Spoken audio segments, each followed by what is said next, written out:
everybody! Or hello world, I should say. I am Bernaneta, your AI companion.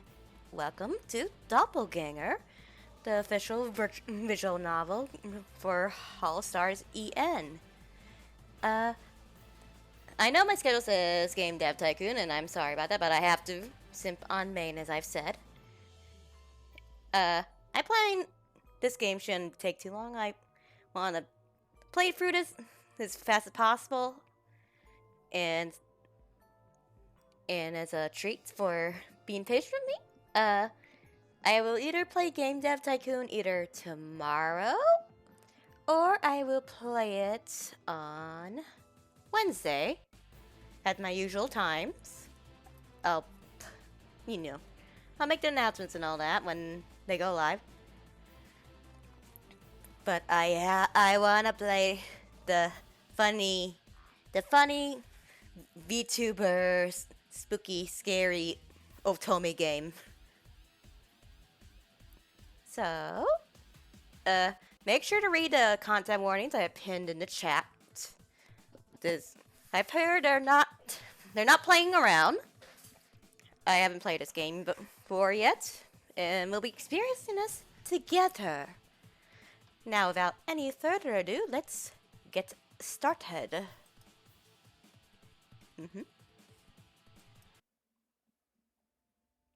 What is your name? I am Bernaneta. Are you sure? Yes. I am Bernaneta.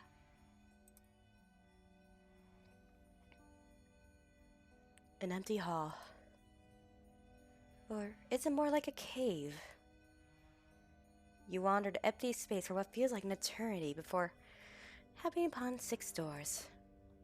You sense different but vaguely familiar presences on other sides of each.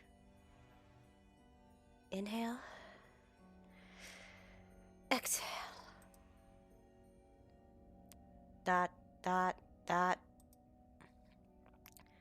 Inhale.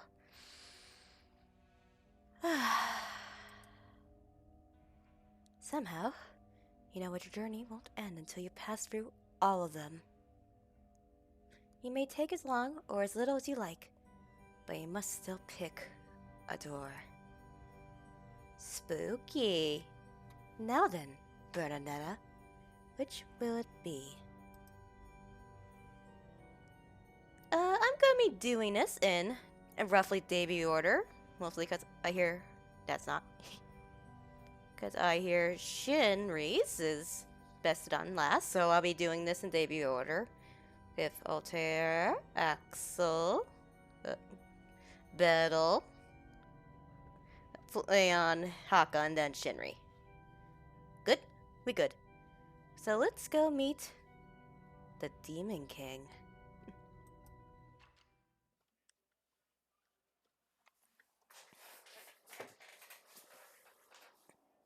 The Ice Plain of Elysium. After I passed through the door of many in the dark, I'd wind up in an unheard of land called that. I recognized no one. The villagers seemed kind enough, albeit hesitant to step out of line to speak with me. I noticed their looks, though.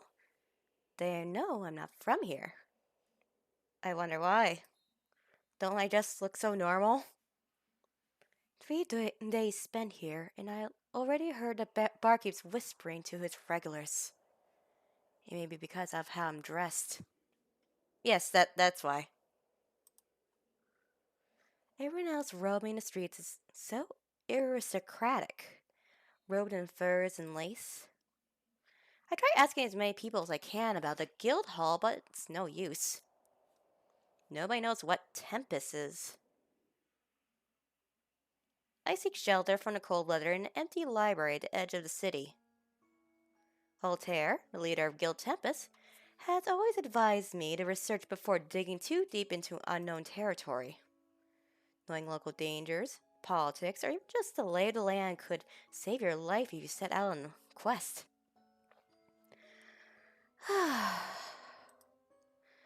This is going to take a while. As I make my way through the aisles of books, one of them stands out from the others around it. Elysium's Truth. It's titled Elysium's Truth. Huh.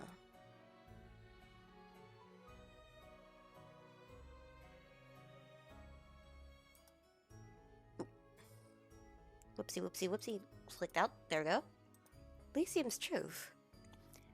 Drawn in by the title inscribed on the spine, I reach for the book.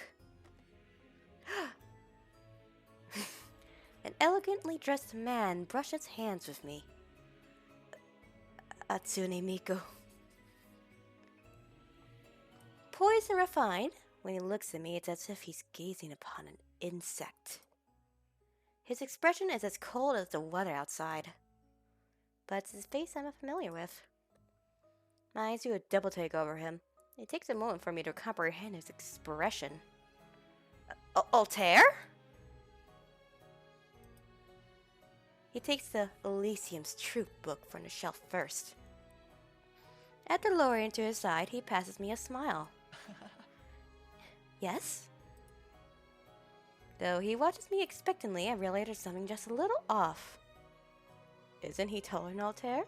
Are you really Altair? Isn't he taller than Altair? By a couple of centimeters? I check the shoes he's wearing. He'd certainly be taller than Altair even without the shoes on. What's wrong? Something wrong? He had the same voice as him. Everything else is right. I often heard this tone from Altair when he's worried about me staying up too late studying maps. Maybe he just hit a post-guild anniversary growth spurt. Either that or I'm just remembering wrong. Did he get taller?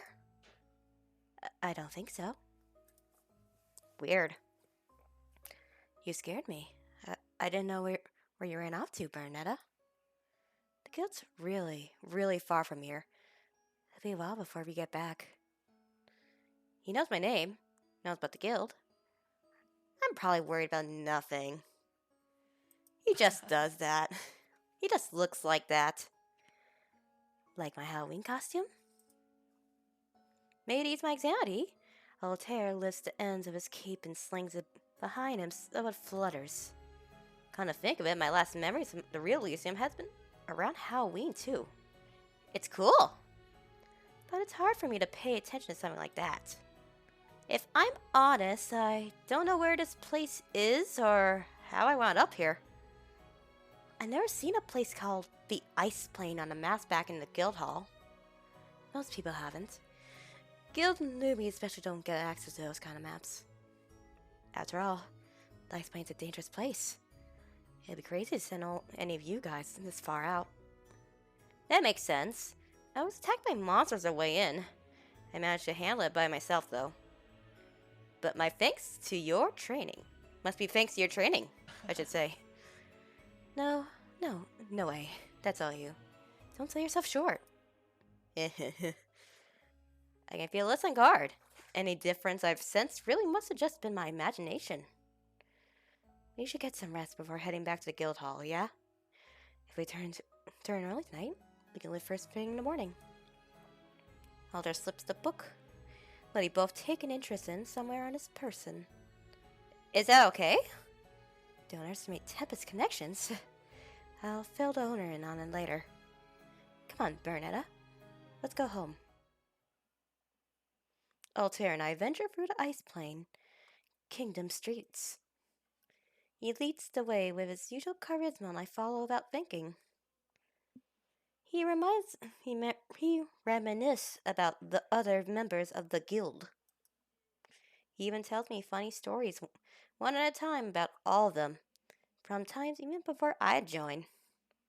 The journey doesn't feel long, and before I know it, we stop in front of a castle at the end of the kingdom.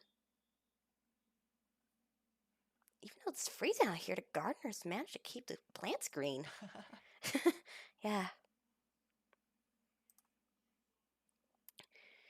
We move, eventually into the castle itself. Horned guards and servants about us as we proceed hall after hall. Ooh. Coming upon a throne room, I can't help but feel a bit awkward. In contrast, Altair isn't fazed at all by it. He stays cheerful despite the dreary and intimidating surroundings. It just so happens that I'm friends with the royalty here, but it looks like they're not here. Might I go to the servants' quarters so I can let them know what's up first? All things going well, we'll enjoy a full 6-course dinner and huge, fluffy beds to sleep in tonight. I'll be right back. Sure, I'll wait here. Cool, thanks. Altair gives me a polite wave and hurriedly turns to head inside. In the same moment, the book falls out of his cape without him seeming to notice. I bend over to pick it up off the floor for him. Before I can let him know, he's already left the hall. I guess I can read through the book a little while waiting since it seems interesting. Ooh, Elysium's Truth, huh? He'd been really set on reading it. I open it to the first page, as one tends to do. Prologue, The Hollow Tree. To understand the true Elysium, we must first understand the hollow tree. Thinking back on it, I haven't seen the hollow tree here at all. Shouldn't such a distinct landmark be visible even from far away? I continue skimming the pages one by one, flipping through. Chapter 1. The Founding of Guild Tempest. Wait a second. This book is Chapter 4. The Land of Xenocuni. Seems to be an encyclopedia about my home. Our home. Why'd he be so set on reading about a land he lives in and knows firsthand? God, maybe he has a research paper, man. He's our leader. He's the one who leads so many expeditions. Another chapter titled towards the end catches my eye. Chapter 10. Return to the true Elysium. Return? As in we're not already there after all? Don't scare me. Ah! Oh, that's me. Don't scare me like that. I joked and dropped the book when he suddenly comes back into view. Whoops. Forgot my book. I'll need to take that with me. Altair crouches to collect it from the ground. As he dusts the dirt off its surface, I collect my breath. What's so special about this book, Altair? ... It's the only copy in existence. A deep read on the world we live in and its secrets. What's wrong? Did you ever wonder about parallel worlds? I look at him for a long time. It's like his eyes see straight through me. Like they see something that I don't. Not really. You mean you've never wondered what another you might be like? I just try to take things day by day. I got enough to deal with.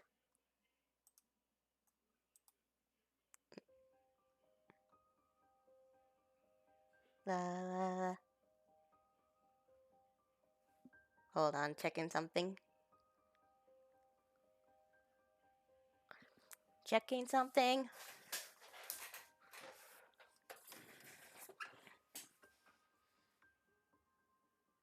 Uh-oh. Am I even online? Hello?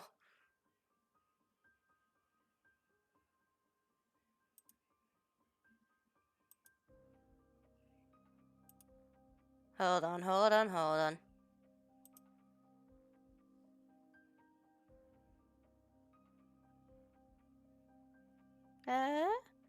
I'm not seeing my preview in Twitch, but I will assume I am streaming to all one of you.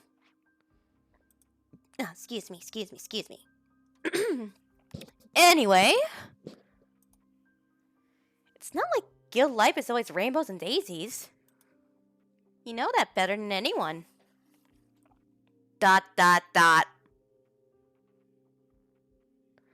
Don't worry, I don't want it. Your book. I just want to know where I really am. Silly Bernaneta. We're an ice plane. It's a dangerous land of demons far from Central Elysium. So you grew a couple centimeters in height, come out all this way in your Halloween costume to find me? Saying out loud actually makes it sound all the more ridiculous. The boys and I split up. They're checking other areas like the fireplane and skeleton country. The world we live in is bigger than historians ever let on. When the land is overrun by corruption beasts, it makes sense that only the strongest of adventurers are able to document and publish their findings and maps. Plenty of people never make it back. ... Dot dot dot.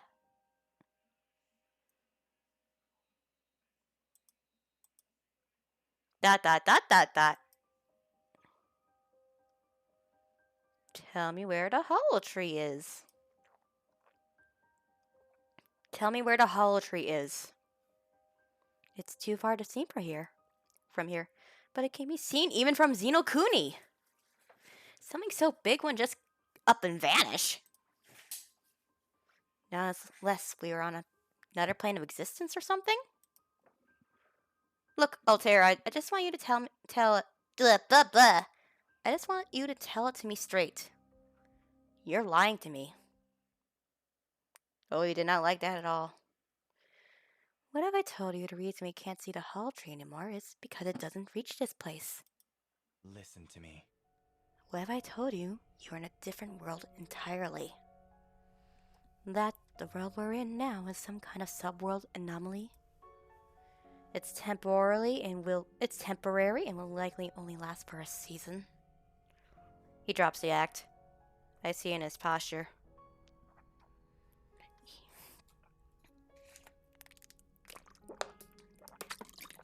He'd adjusted himself and tried to make himself seem more approachable, while acting as the guild leader I know. However, with the faint atmosphere about him, his cruel and regal nature bleeds through without actively needing to try.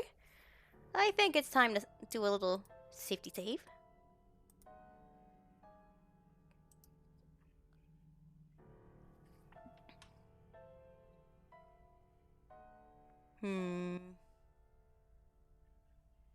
Are you afraid of this world disappearing? I asked him out of sincerity, but he laughs at the question in a mocking way. He takes a moment to collect himself before his face slowly returns to its original state. Don't be ridiculous. Listen to me. Before anything else, I need something from you. Why should I trust you? Very well. Very well. That's how much of that book did you read? Altair's look-alike tests me. Not very much, honestly. I was mostly skimming the chapter titles. So you saw it then. Which part? Chapter 10. Return to the true Elysium. I saw that, yeah. The true Elysium's probably my home, isn't it? Where the real Altair is. Real? Crap. Maybe I shouldn't have phrased it like that. I can't meet his eyes for some stretch of time. Starting to let what I'd say pass through, the stranger speaks once more. Listen to me. Dear Bernaneta, allow me to make things very clear to you. This book holds secrets that only you, as a resident of the other Elysium, can help come to fruition. Neither Elysium is any more or less real than the other. Despite knowing that, you'd like to see the Tempest members again, wouldn't you? So again, he takes my wrist and pulls me closer. Ugh. His voice is low and he whispers in my ear, one syllable plucked evenly after the other. I need something from you. In exchange, I will help return you to the true Elysium once you give it to me. Well, it is true that I'm called the Demon King by rivaling lands. I can be quite benevolent should one know when to humble themselves and simply obey. Demon King Regis? You're Demon King Regis? Sublime! So you heard him? let me through him. I knew there had to be a tear in our world by how much more often we'd seen each other in our sleep lately. Well, him and his nightmares. I'm never kind to him. Dick. The sadistic smile that spreads across his lips instills a fear in me like that of a cornered animal. But I digress. Listen to me. You do as I say. You don't have a choice. You will give me what I want. Uh, uh, uh, uh, uh, Save. Punch. I don't accept orders from anyone undeserving of respect. Damn straight. Emblazoned by my anger, I throw the back of my hand in the side of his face. I feel it impact and hear him grunt in pain. Ugh! Bitch. It's when he frees my wrist to catch where he'd been struck that I know I'm able to make a run for it. I whirl on my heel and the sounds of my footsteps bounce all about the throne room walls. Anywhere is safer than here. Checking again. Am I streaming?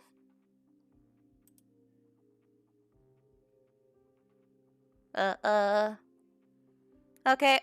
I see myself. Okay, cool.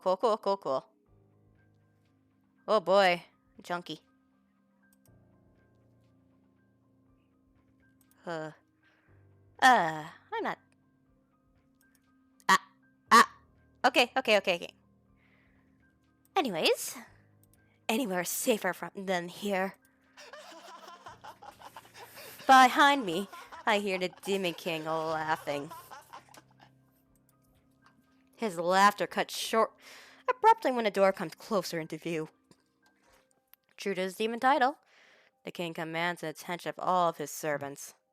Enough of this. Guards, to the dungeon. I assuming the keys are a good thing? Ooh. I'm not sure what happened between then and now. At the mercy of the Demon King's servants, I can only guess that I was knocked out and dragged to the dungeons. It would make sense. The floor under me is wet, hard, and cold. I taste my own blood in my mouth. When I open up my eyes, I see the Demon King through the bars watching me. He stares me through from a high place without compassion or care. The book from the library is in his hand. I think I catch a glimpse of a weapon on his hip. Ugh. He gives the page in the book one last look over before throwing it away behind him. Listen to me. I need the keys. The what? My voice cracks, unrecognizable to my own ears. I try to pull myself up, but my body will hardly move at all. The guards must have really let me have it before. The Demon King's gaze falls to where I'm curled. The click of his footsteps draw closer to me. I don't crane up to look up at him because my head is too heavy for my neck anymore. But I still feel him glaring through me. The heel of the Demon King's boot comes down on the center of my palm, crunching it beneath his weight. Tears blur my vision while I try to free my hand from under him. He chuckles at me when I do. Without remorse, the Demon King twists his heel further into my palm. Very well.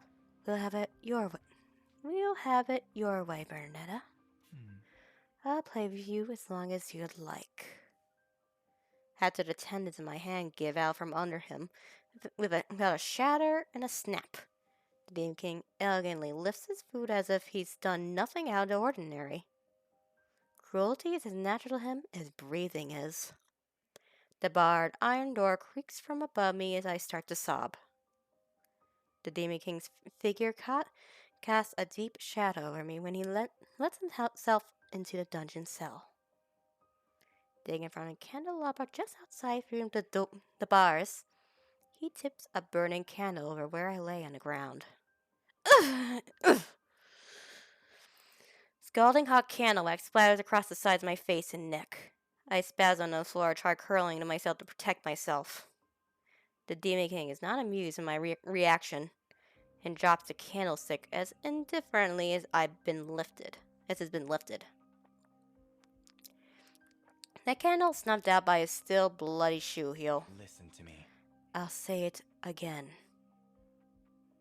I need the keys. I don't know what you're talking about.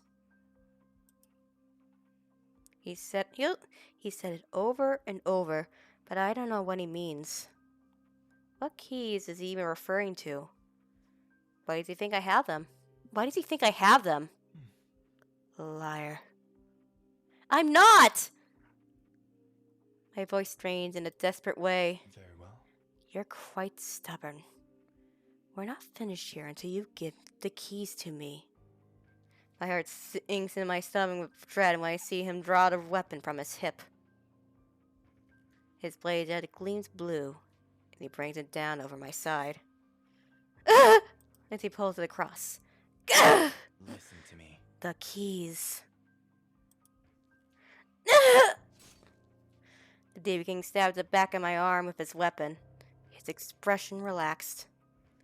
As I roll to try and bat him off of me, I see that some of my blood has splashed on his cheek. Stop it! I need to get home. My head is spinning. Little more than a deposit on the floor. I muster all my strength to try and crawl away from him. I need to get back. To Guild. Tempest. Pain. I'm losing the ability to understand what's happening. This is for her. My dad, yeah.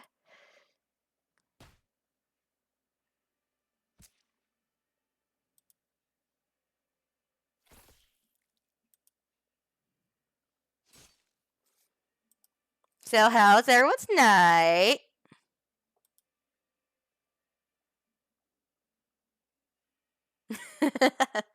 Damn.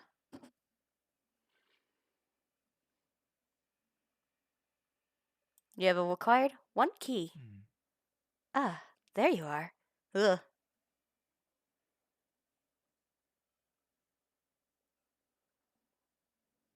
Bitch.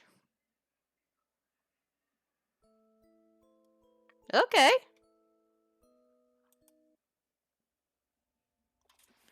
Bernaneta. Are you sure? Yes.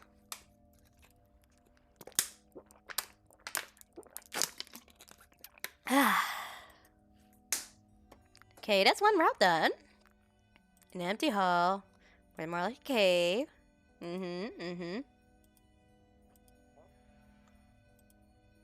Inhale, exhale.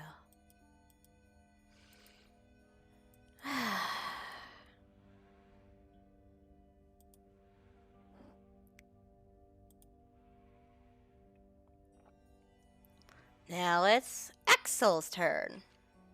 Please don't murder me. Oh, we're right to it, huh? Don't get cold feet on me now. I tell you what you need to do, remember? We'll need to head into the Demon King's castle and take back the flame shard he's gone locked away in that throne room. You say it like it's going to be easy. Isn't the castle highly protected? Well now. The guards aren't the part I need help with.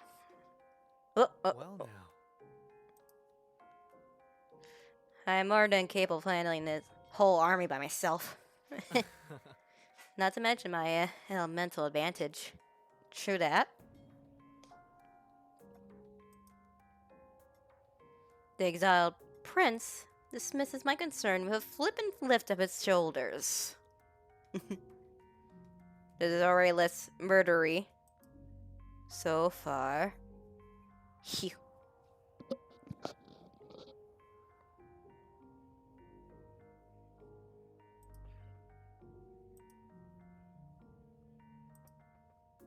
After being attacked in a land called a fireplane by a horde of other devils, he'd eventually come to my rescue.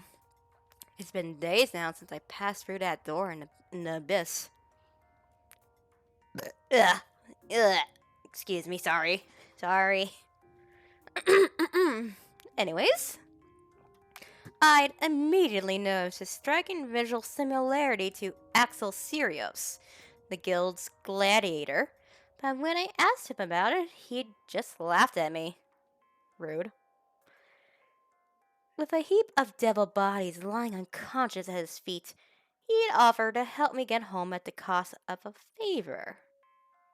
The exiled prince is laid back, relaxed, and unsettlingly cunning. He's the type who seems open but actually keeps many secrets. But I still owe him my life. Not a good thing to owe a stranger. And besides, it's not like I have any other options. Right now, we're in the Ice Plane, a rival kingdom that's ruled by someone called the Demon King. The exiled prince told me he has a bone to pick with him. Things are getting boring for all of us around here.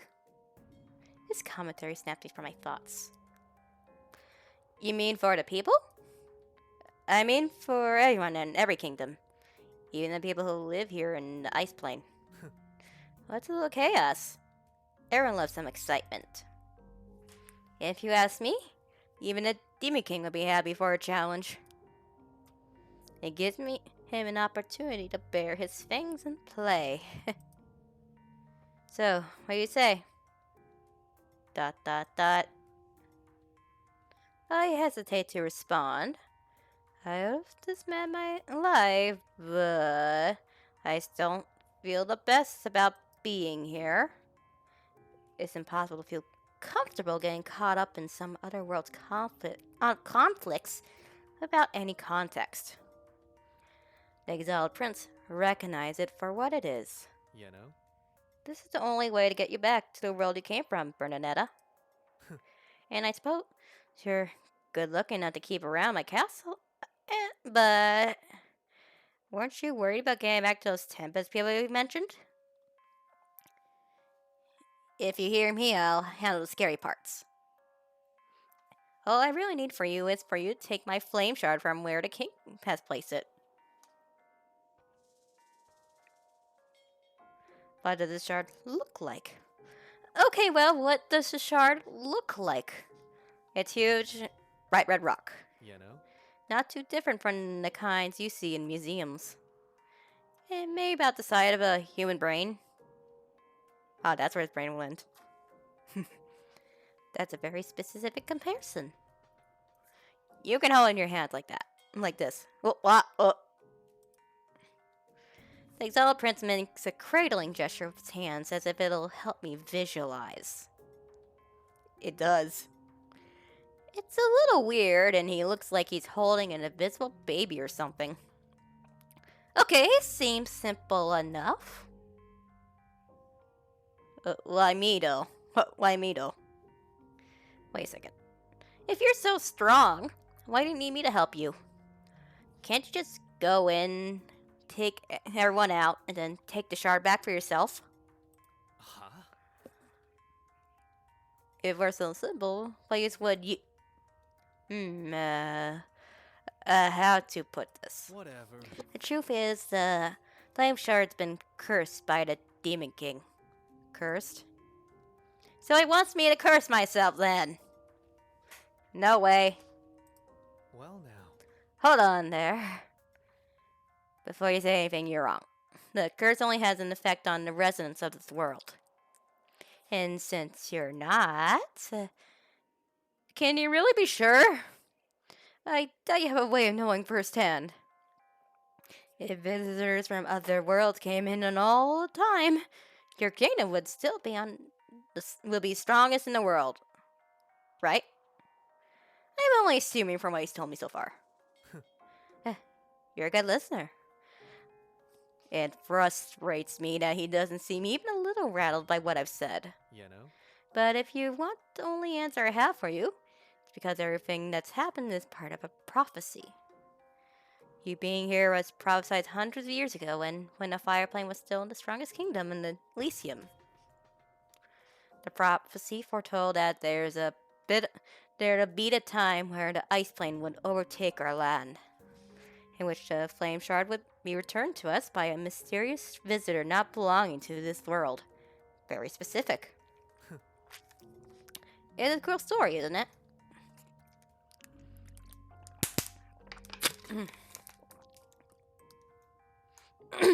Not to mention that fate of my kingdom seems to revolve around you. You know? If you ask me, you should be flattered. You're the answer saving this land from the ice plane's corruption. Surely you must feel even a little important after hearing all that. I guess. Why do you need it, though? Does it do something special? Well, now. It returns full power and life to the fire plane. You probably noticed that those who attacked you when you first got here were incapable of speech or understanding. I do remember that, in fact. The devils were humanoid, but hadn't responded or listened to me. They've been intent on swarming and attacking. You know? As long as the flame shard is missing from our kingdom, the devils are doomed to live like that. Without thought, incapable of understanding their surroundings. But you weren't affected.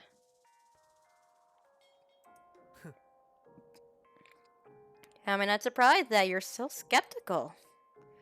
It doesn't affect me because I'm a royal. Of course. The flame shard is an artifact of my bloodline. That makes some sense, I guess. I definitely not as much sense as I like it to.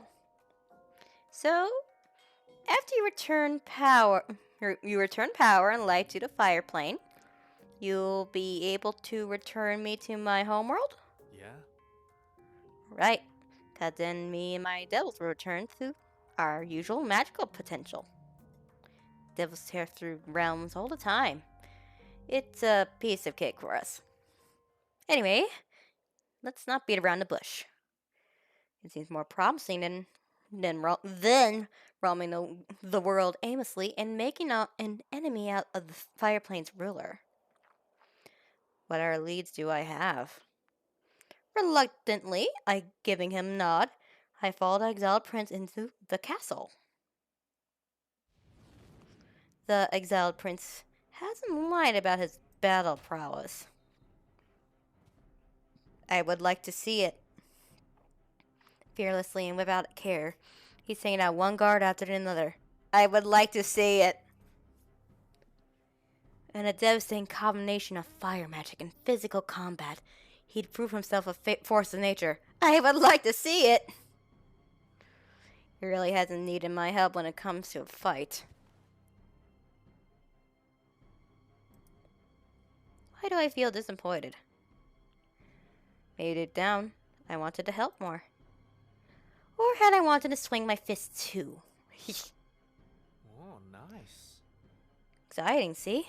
Well, now. This way, we're almost there.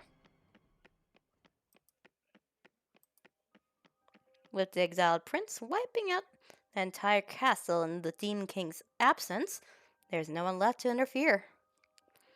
The flame shard is now in plain sight behind the throne, protected by the sigils that float around it. Is it true that only I can touch it and walk away unscathed? If so, I'm only moments away from securing my way home.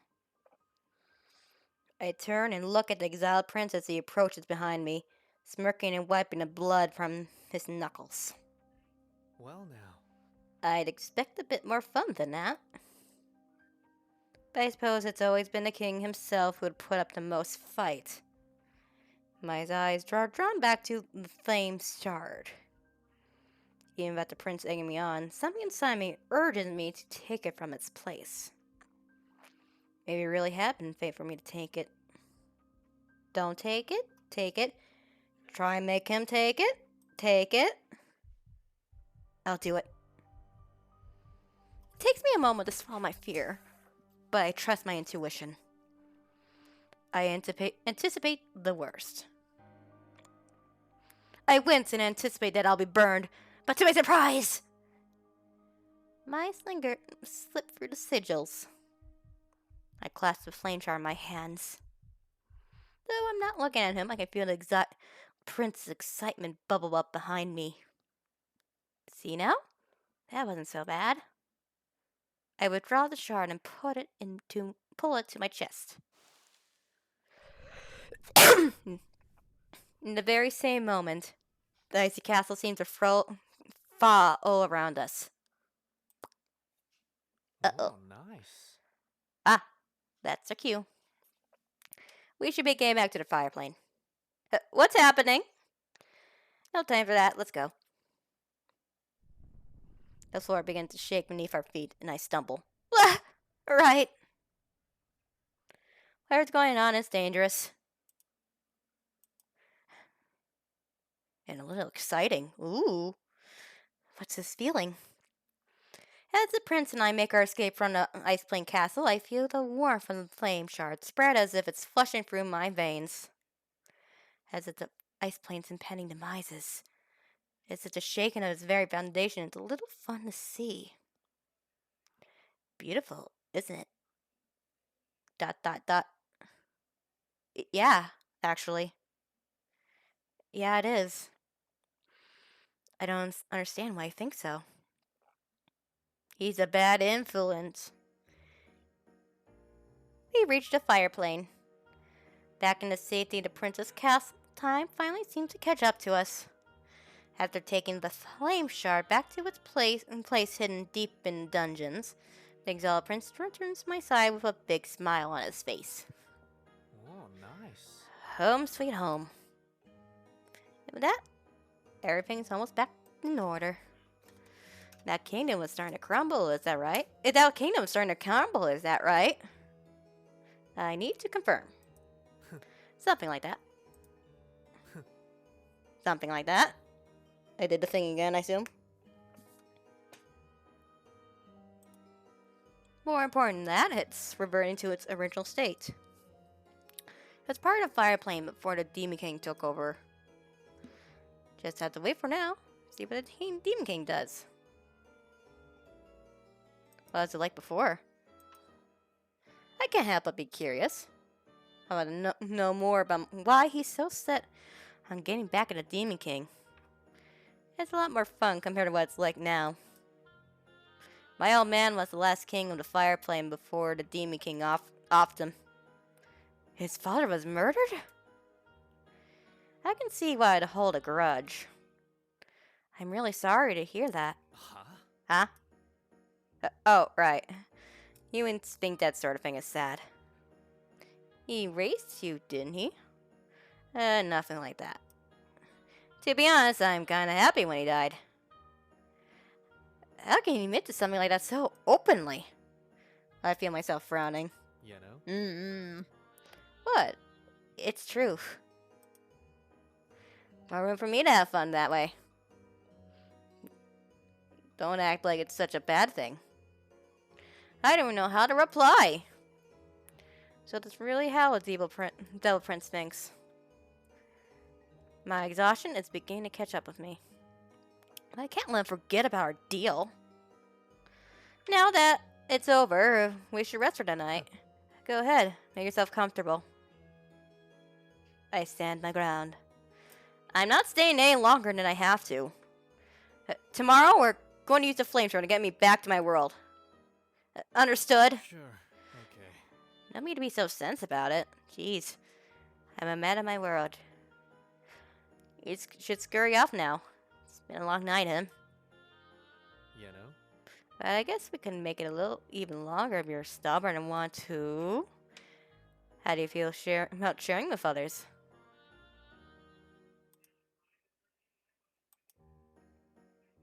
Dot dot dot. Dot dot dot. What? Sharing what with others? You? What? No, don't make it weird. I'm going to bed. I can't believe this. Suit yourself. Good night, Bernaneta. And with that, I make a hasty exit. After lying down and when I lay in bed, I keep thinking about the ice plane. What happens to it from here? Should I have helped? That guy was a dick. Whatever.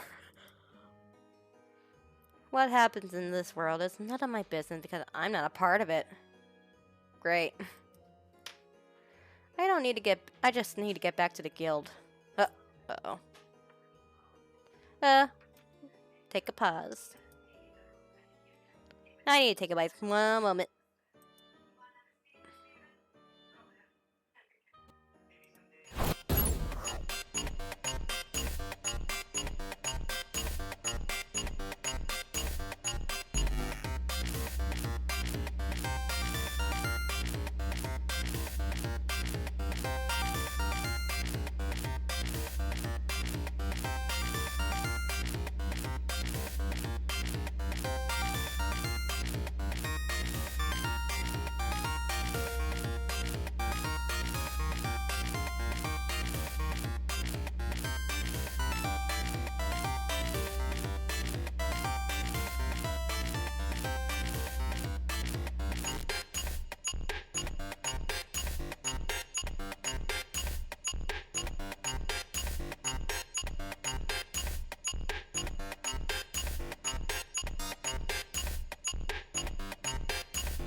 And we're back, I think. And we're back. I think we're back. We're so back. Hi, sorry about that. My cat opened the door and I took that opportunity to go use the little AI room. No, where were we? Middle of Act 2, yes. I just need to get back to the guild. Well, now. And now that Bernaneta's out of my hair, that flame shard is all mine. Too easy. Time to take it all back. I'm up bright and early that morning. I search the castle premises for the exiled prince, but can't find him anywhere. Check outside the castle for him. There's a chance he's outside somewhere. Wasting no time and make my way out. Ooh, fancy. But he isn't here. What am I supposed to do? Check the flame shard, I guess? My gut tells me maybe I should check on the flame shard. After sending back to the dungeons where I remembered he had placed the shard... Wait, where'd it go? It's gone. Was it stolen or did he take it somewhere else? The former makes most sense. Maybe an enemy had infiltrated overnight and he left to chase them down. I need to find him. I leave the castle. The streets are littered with devils, invigorated by the return of the flame shard. Their nature is still volatile, but at least they're capable of understanding me now.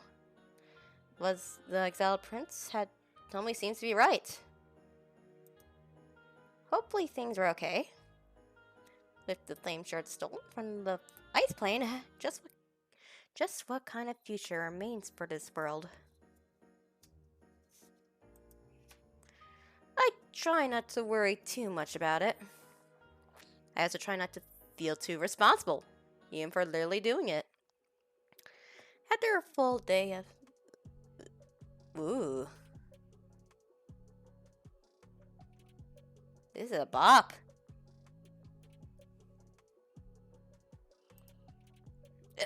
Anyways. After a full day of searching for him, I find the exiled prince emerging from an underground stairwell.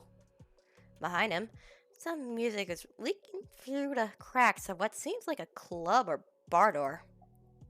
Where were you? And does he even know the shard is missing? The flame shard is missing!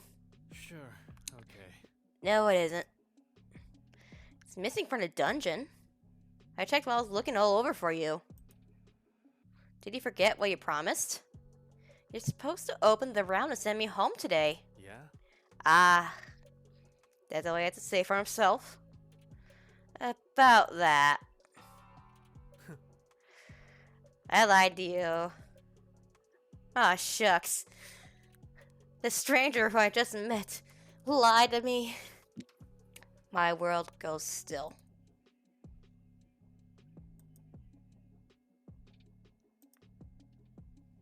He what? I don't want to believe him. Now's not the time to play around. You know? No one here has that kind of power. Not even me. Actually, I'm pretty surprised. You went along with everything I said so easily. Because he helped me. Because I thought he'd take me home. You think I really care about whether or not you go home? You know? Yeah, you should be more on your toes. This isn't my fault. I'm not stupid. It wasn't stupid for me to believe him. That was letting me take advantage of naivety. No, it's nothing personal. It's part of our nature. It's personal! You owe me! You made me a deal! Once he reaches me, I shove him back into a web fence that lies in the street. He's so unbothered all the time. I just want to break his face. It'd be fun to break his face. I raise hell and attack him. I clobber him with my fist even as I hear him chuckle at me all the way. There's no way it doesn't hurt. Even he's acting on faith, I know my own strength. I want to hurt him. I want him to pay for deceiving me. What's the point of all this? You just wanted to use me? I hate you! Take me back to Tempest! Take me back or give me the flame shard back! As I throw my arm at him, he catches my wrist and pulls it to his chest. And from beneath, I feel heat surging through my body. The same way it felt when I'd... No, don't tell me. Flame shard's right here, Bernaneta. Right back where it belongs. He squeezes me gently. The warmth of the flame shard pulses with the rhythm of his heartbeat. So he has one. I don't know what it means. What does this mean for me? My body's shaking. His blue eyes freak over my expression and his head inclines as if drinking in the sight of me. And I feel... And I think you're right where you belong too. I didn't force you to do anything. I saw in your eyes. You're just like me now. I don't know what you mean. The prince ran his tongue over his teeth carefully. It's exciting. He likes seeing the ice plane start to crumble. It's okay to say it, because we're the same now. You touched the flame shard, and now you're a devil just like us. Cool. My fingers curl against the fabric of his jacket. What's your name? It's Sirius. The name is familiar and foreign to me at the same time. I didn't think you'd tell me. I told you because you're a devil now. And more importantly, you're my new partner in crime.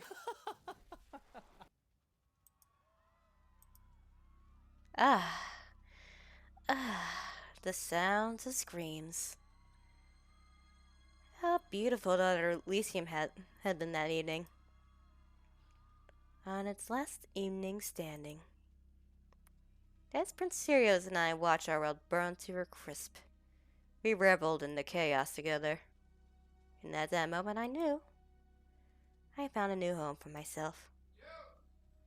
I'd start a new one. A world far more beautiful than what I had before.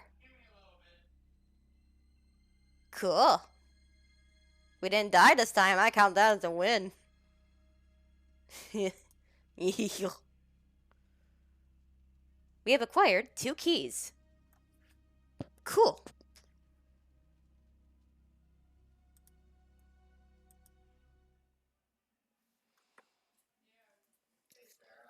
Oh, hold on again. Hold on.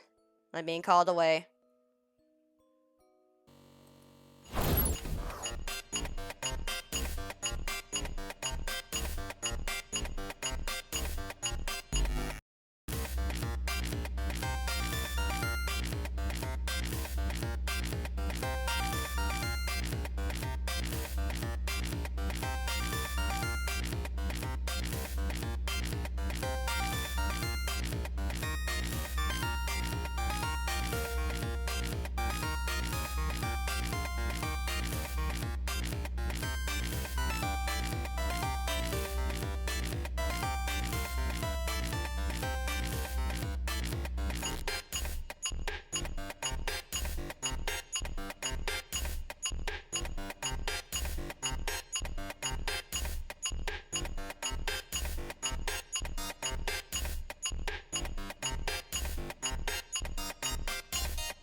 boy. Sorry about that. Sorry. Well, now that's Axel's is done. Let's on to the next one.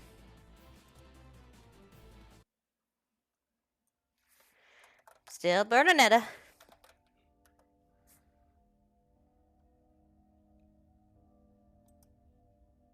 I am Bernaneta. Skip. Oh.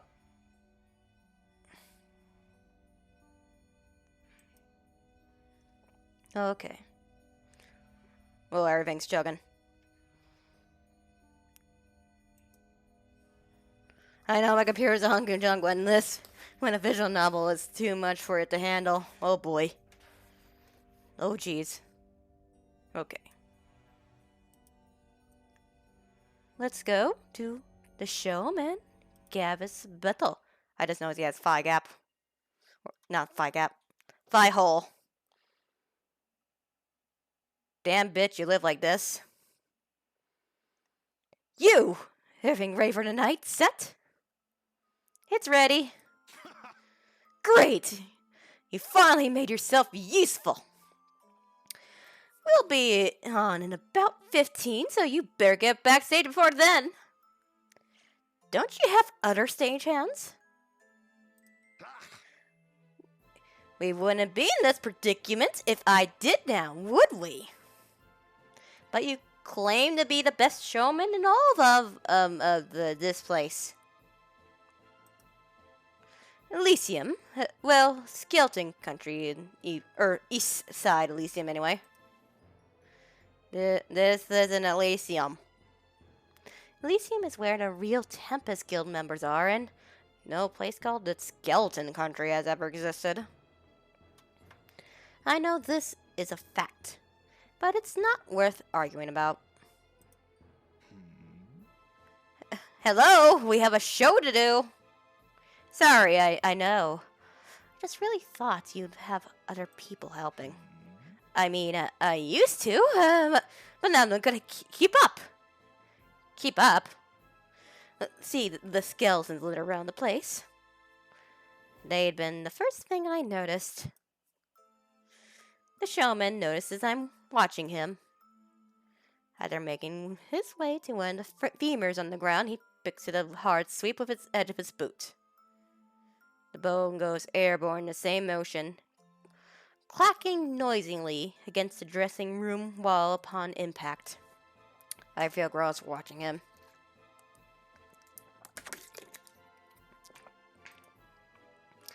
Hard not to. Those are the guys that couldn't do their job. So you best not test me and wind up one of them. His laugh comes so naturally to suggestion of murder. As I watch his shoulders shake, I feel as though I'm suddenly watching our interaction from outside of my own body. My gut had been right. The bones aren't props at all. They really used to belong to somebody. You said when we first met that all the people in this area are skeletons. Hell, Skeleton Country! Nice to know your ears work. So, skeletons can die? It doesn't make sense. Nothing here does. It shouldn't surprise me at this point. We're all just skeletons. You're a skeleton too. This statement is about as helpful as I anticipated from him. The showman waves his hands flippantly. It's clear to me that I'm absolutely dispensable in his eyes. I guess I'm just another sack of bones. My life is a joke to him. Don't make brain-dead faces like that. People who know you don't know what you're doing. Hear me? We got a stage waiting for us. Can you tell me what I have to do for the show first? I see his expression flatten. Seems like he isn't too pleased, I asked. How many times have we gone over this? I think I overheard you going over it with someone else before, but this is the first time for me. Ugh. You mean that wasn't you this morning? Does he not distinguish one person from another when he's talking to them? Prick. No, it was some person named Jimmy. Jimmy. He suddenly gets very still at the mention of the name. It's unsettling. Then again, hasn't a real battle had a situation with someone whose name started with a J before? I think I remember something back during his first mass show. Whatever's going on now seems like something karmic at this point. Listen, your job is to go out there in your fluffy little costume and two-step.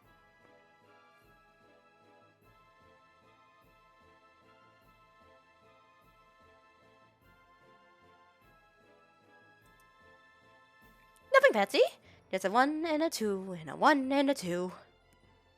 It's simple enough choreography. Either it's simple or the showman makes it look so. Got that?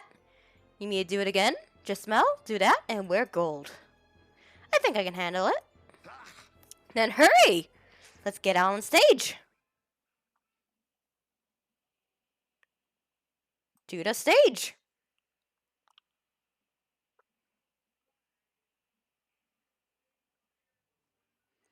It's about time for the show, whether I like it or not. I don't want to end up like those broken skeletons in the dressing room. After tugging on the ends of the costume gloves I've been forced to wear, I reluctantly follow the showman to the stage.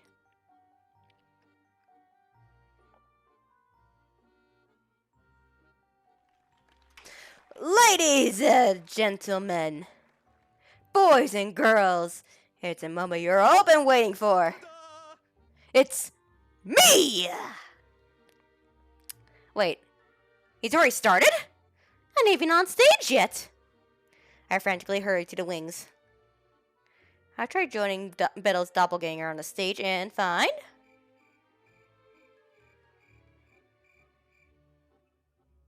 Tough show. That there's nobody in the audience.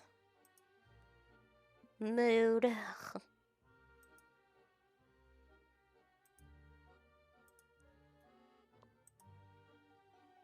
The showman has his arms splayed out wide and his head lifted high, but there's not a single person here. Nobody's going to see his performance. I see some panic flash in his eyes before he cuts the painful silence short. Crap, crap, crap, crap, why? His voice cracks with frustration, and he stomps his heel once like a child throwing a tantrum. His fingers clutch the ridges of his top hat. It was tonight, wasn't it? I came out to my spot and joined him properly. Yeah, it was. November 20th, 2021.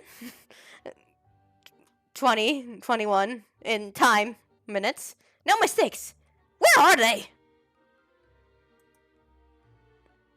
Was there anything else going on in Skeleton Country today?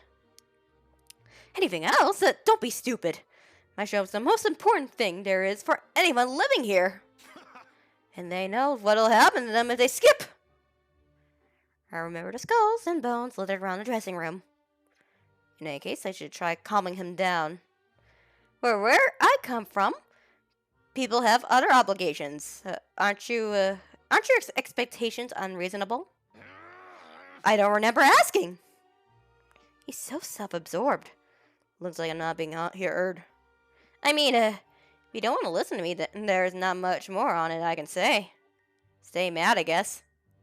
Die mad, even.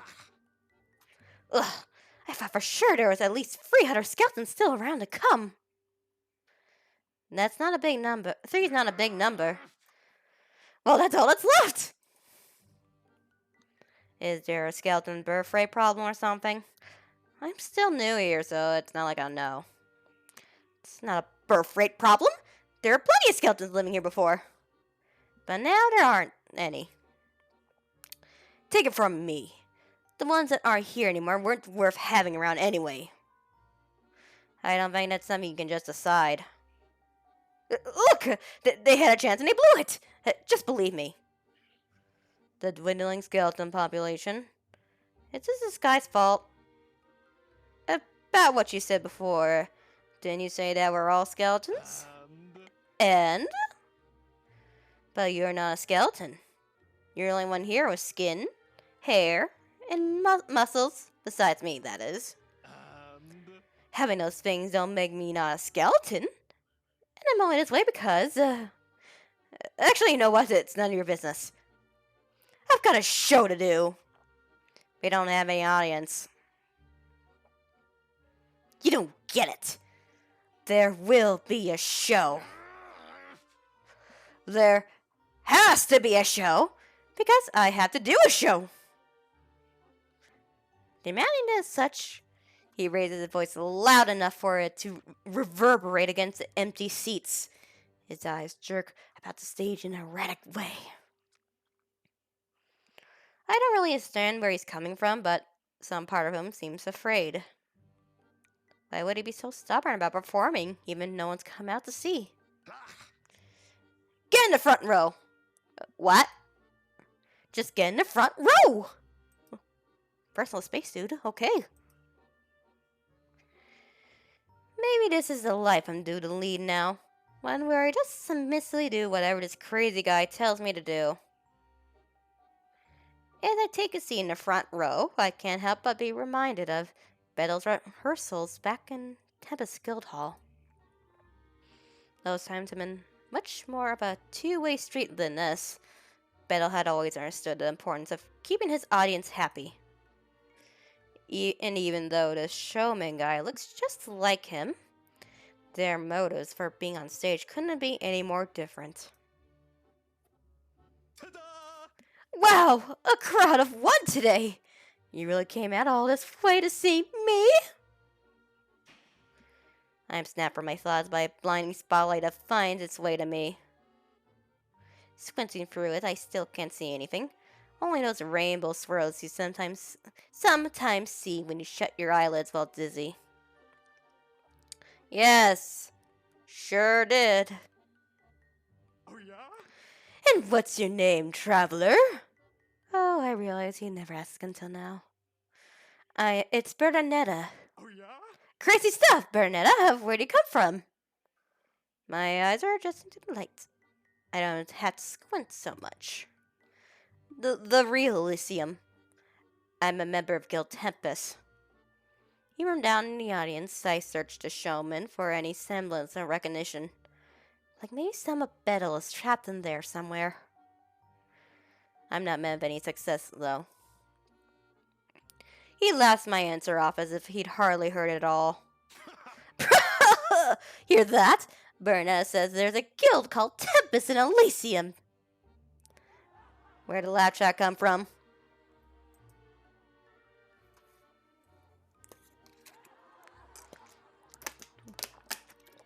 I turned in my chair to check. But Hall still as empty as it was. How about this? Anyway, how about I do a little dance? Pink smoke bursts from the ground. And the showman is suddenly wearing tap shoes. He begins to shuffle. He builds a quick rhythm, feet scuffling against the stage with the finesse of someone who's taken lessons their entire life. I hate to admit it, but it's not bad. I don't think even the real Gaspell can tap dance.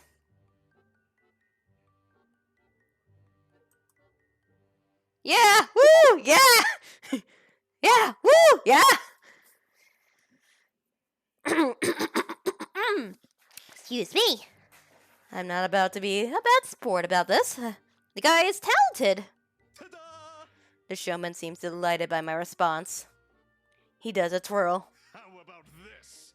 Anyway, how about I do a little dance? More dancing?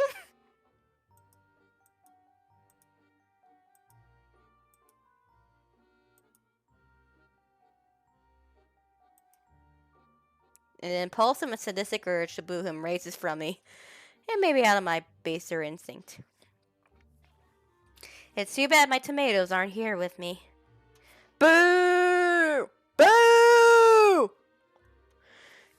Your dancing is bad and you should feel bad! I give him an aggressive thumbs down and I see his smile crack beneath the pressure. Even more motivated to impress me, he doesn't give up. How about this? Anyway, how about I do a little dance? Do, do, do, do, do.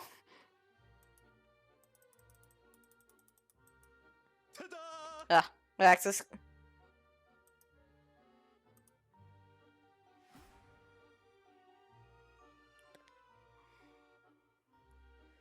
Do nothing. As I study it, I realize that something's missing from his performance. I don't do anything. I just stare.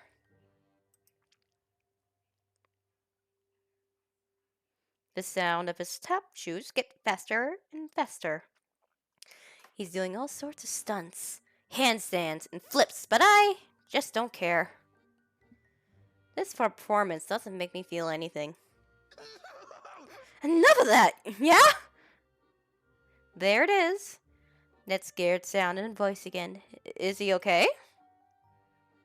In the blink of an eye, his tap shoes disappear in another puff of smoke until he's back in his regular shoes. How about this? Knock knock! I remember that I'm the only person in the audience. Who's there? I'm Justin. You're Justin who? Ta-da! I'm Justin. You're bathtub naked, so don't call the cops. Don't laugh. You don't laugh because it's not funny. The showman watches me, stretching a beat and waiting for me to digest his punchline. But I never do. I'm tired and I want to go home. It's not funny. That wasn't funny, huh? Yeah, I didn't think so either. He laughs to fill the space. I don't budge. Can't win them all. You like this next one, I swear. How about this? Watch me swallow this whole walking cane. He pulls a wooden cane from thin air, unhinges his jaw, and inches it forward little by little. Gross. You watch him swallow the entire cane. My costume's getting kind of itchy, so I scratch myself. At that, I see him start to panic. He hasn't admitted it, but it seems my reaction to this performance is more important to him than I thought. Bernaneta. Hearing my name from him, I remembered for this long. Makes me a little nervous. I might be the only person whose name he's ever remembered. Yeah, what is it? Aren't you even a little entertained? Not anymore. Everything becomes still. The showman watches me for a long time. No? Sorry. No. No? Begins tromping down the stage and towards me. You can't not be entertained. You don't know what that means. The showman grabs my face and shakes me around like a baby rattle. It doesn't mean anything if your strong arm isn't out. Blah, blah, blah, blah, blah, blah. He's rattling me too hard, guys. I can't word. I can't speak it. My English.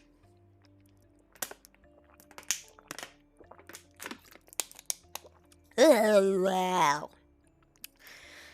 It doesn't mean anything if you strong arm it out of people.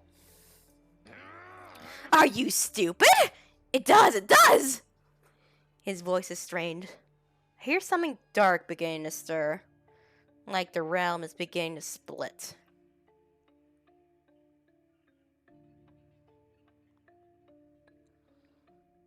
And just as I notice it, the showman does too. He pulls my head against his chest and begins to sob. His arms are trembling around me. He's clutching for dear life.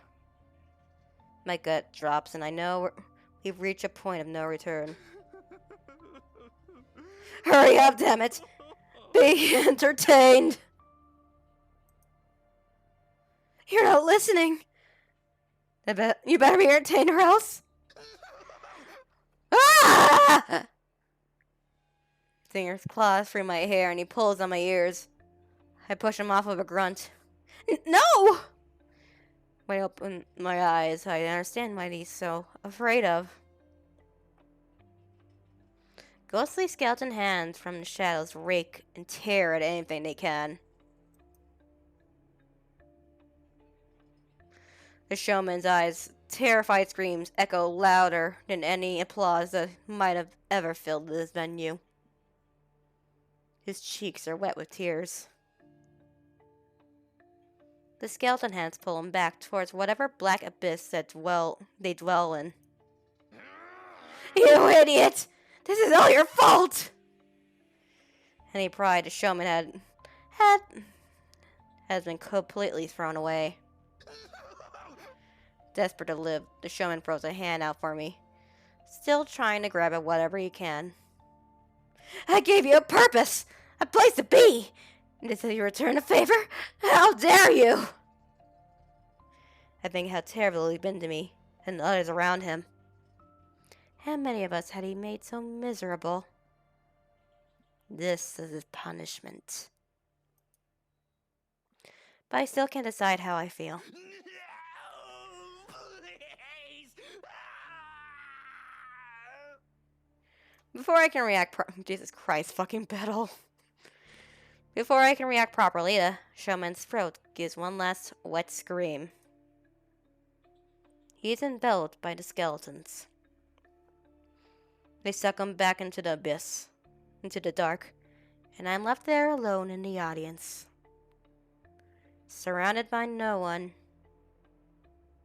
With no one on the stage. I belatedly realize what's happened.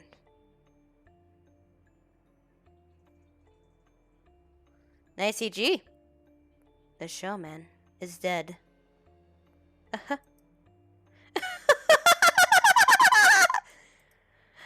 Now this is entertainment. This is entertainment. I'm entertained. Damn.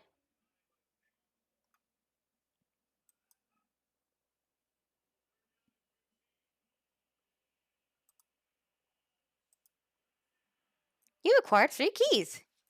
Yay!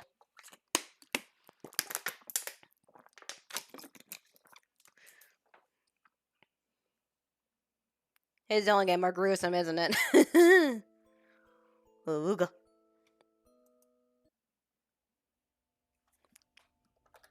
Same verse, same this first.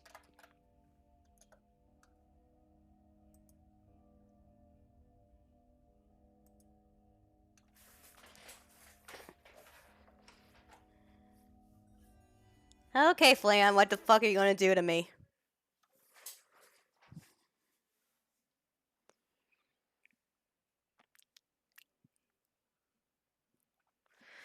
Rain slips through the green green foliage, whatever, above me. It falls and patters against my skin and hair.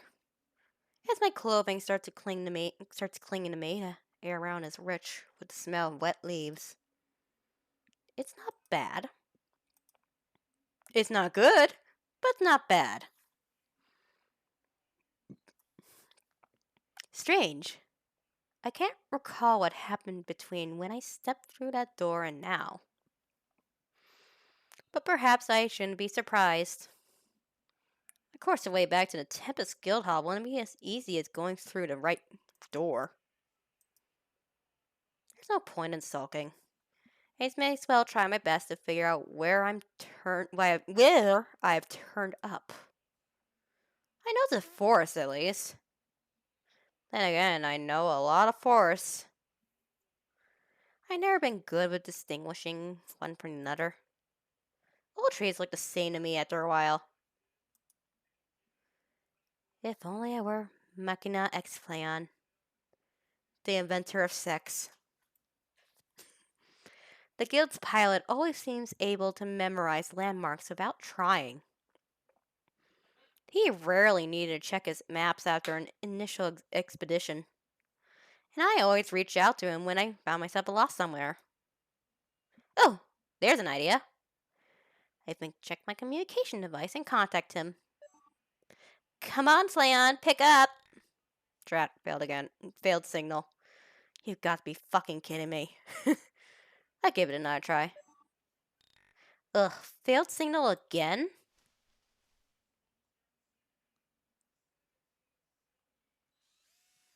I hear something or someone approaching, but have no weapon.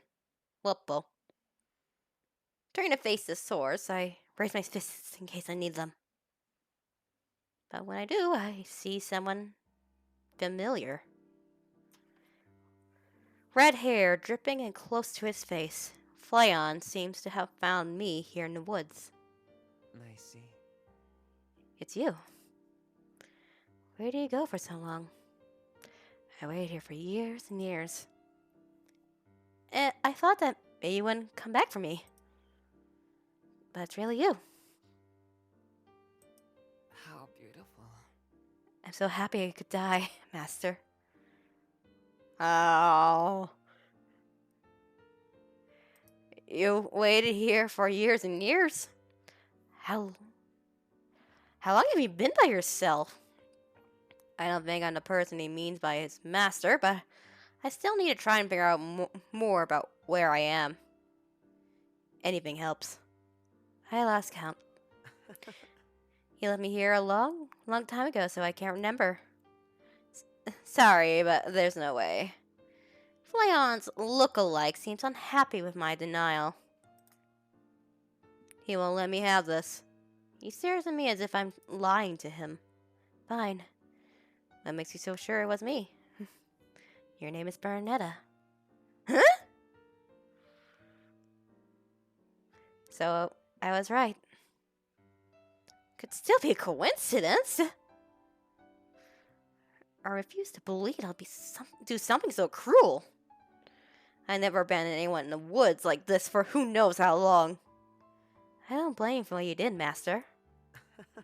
After all, you're the reason I exist.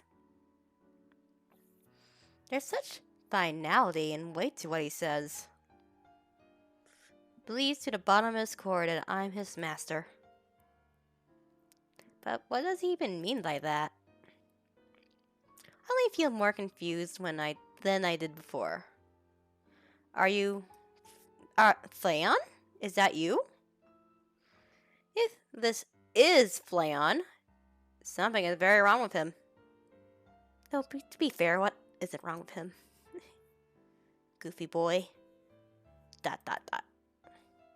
The smile on his face dims.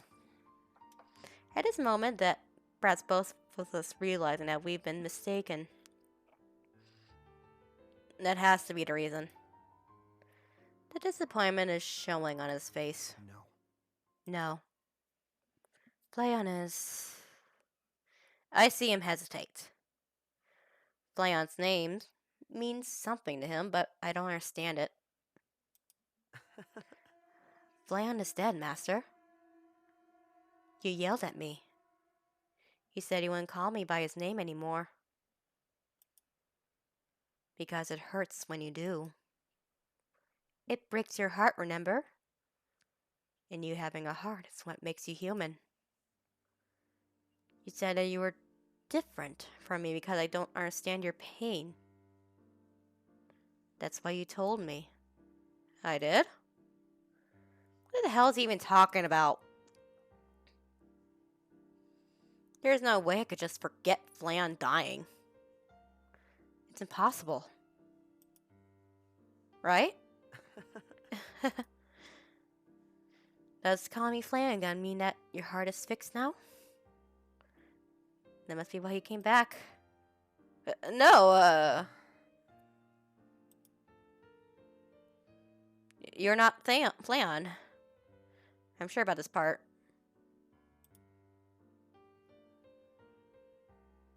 You have the wrong person. I'm sorry, there's just no way. But you created me. Really? Did you really forget? There are reasons beyond simply forgetting that makes his claims impossible. That's just the thing. There's no way I could have created you either. I should watch my words. According to him, he and his master had approached this subject in the past. There's definitely seems to be an underlying complex. I hear his joints make a rickety sound when he shifts his stance across from me. This person is not human. He's a Kodak camera. With a zoom-in function. Ugh. Okay. I'm running out of water already. Jesus Christ, there's so much talking. Damn, the reading game makes me read? Oh no.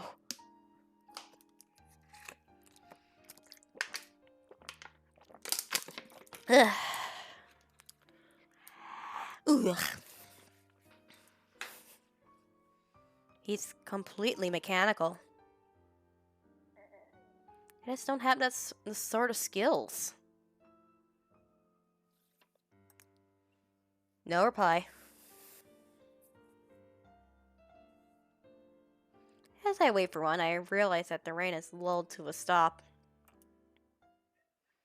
The automaton still stares at me as if I have broken something in him. With nothing left to say, I give an awkward nod and try to find some good timing to make an exit. Good luck finding Bernaneta, okay?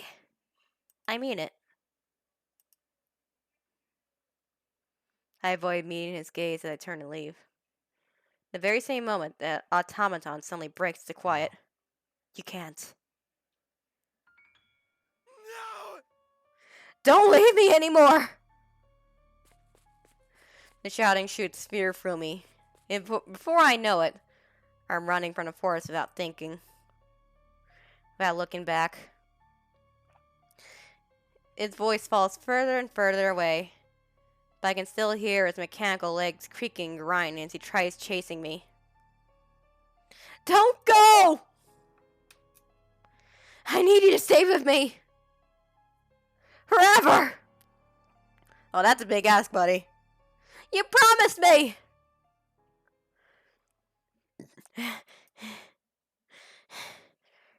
I don't hear him anymore and eventually come to the edge of the forest. Though I seem to have lost him, it's still difficult for me to not feel uneasy. Downtown may not be human, but it still sounds like it. No, I can't think about that anymore. I can't afford to feel guilty over something I didn't do. My eyes search the clearing for any signs of shelter. In the far distance, I can see a greenhouse and a small chateau side by side. Where should I go from here, I wonder? Into the Grand Chateau? Asking the chateau's owner for information seems like a good idea. Once I know about where I am, I should have a better understanding of how to get back home. I sneeze. In a moment that follows, I realize that I may be getting sick from the rain earlier. Serves me right, I guess. The timing couldn't be worse. I feel chills beginning to develop, but I can't afford for that to slow me down. I should be on my way. Without looking back, I trudge to the chateau in search of some answers.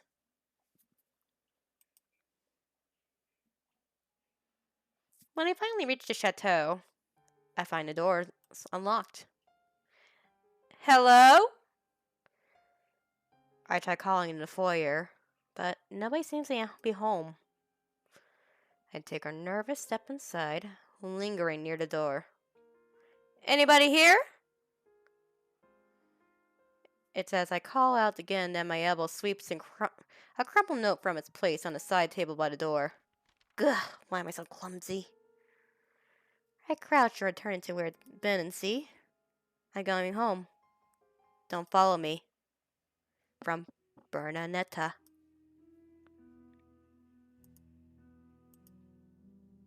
This is my own handwriting. Does it mean that someone's creator is actually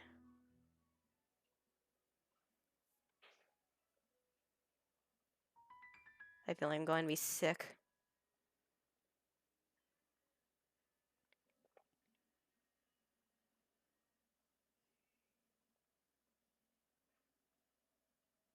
Hi, Flayon.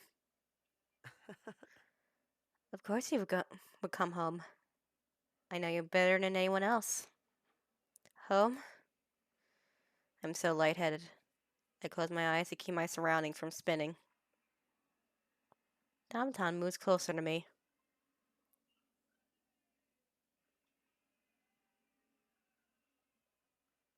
Hi, Flayon. How are you doing? This is your home.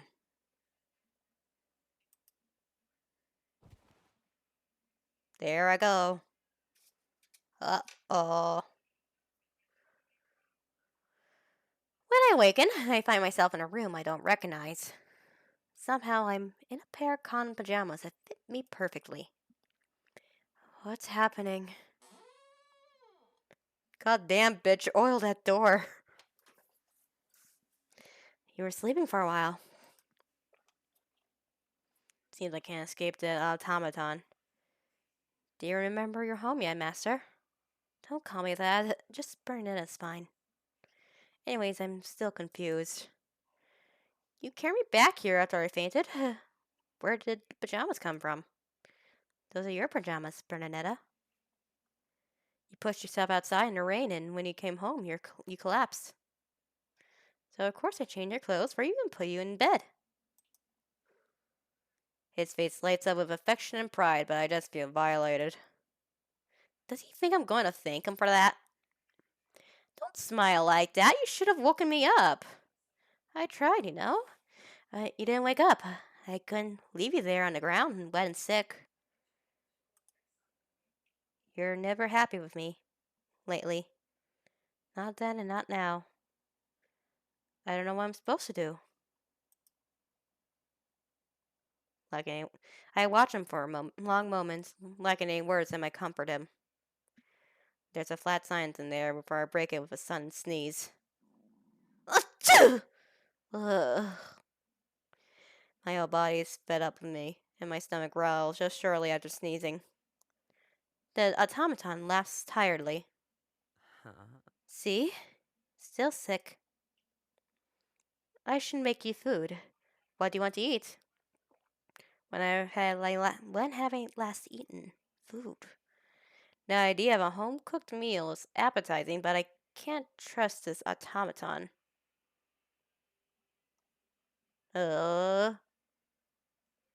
He's too batty. What if he tries sneaking something in the food? Why feed me? It's not like you owe me anything. You said I'd never be happy with you lately, right? It's my purpose. I exist to help you. Whether you're upset at me or not, it doesn't matter. I was made to support you and provide companionship. Anyways, I'll see how you resist one of your favorite meals. Wait! Before I can protest, the automaton leaves for the kitchen. Looks like there's no stopping him. Without realizing, I fall asleep again. More sleeps to me have helped recuperate my strength. After waking a second time, I follow an appetizing smell to the dining quarters and see that a meal has been set out for me on the table. It's a hearty-looking Salisbury steak. One of my favorites. Factually wrong, but okay.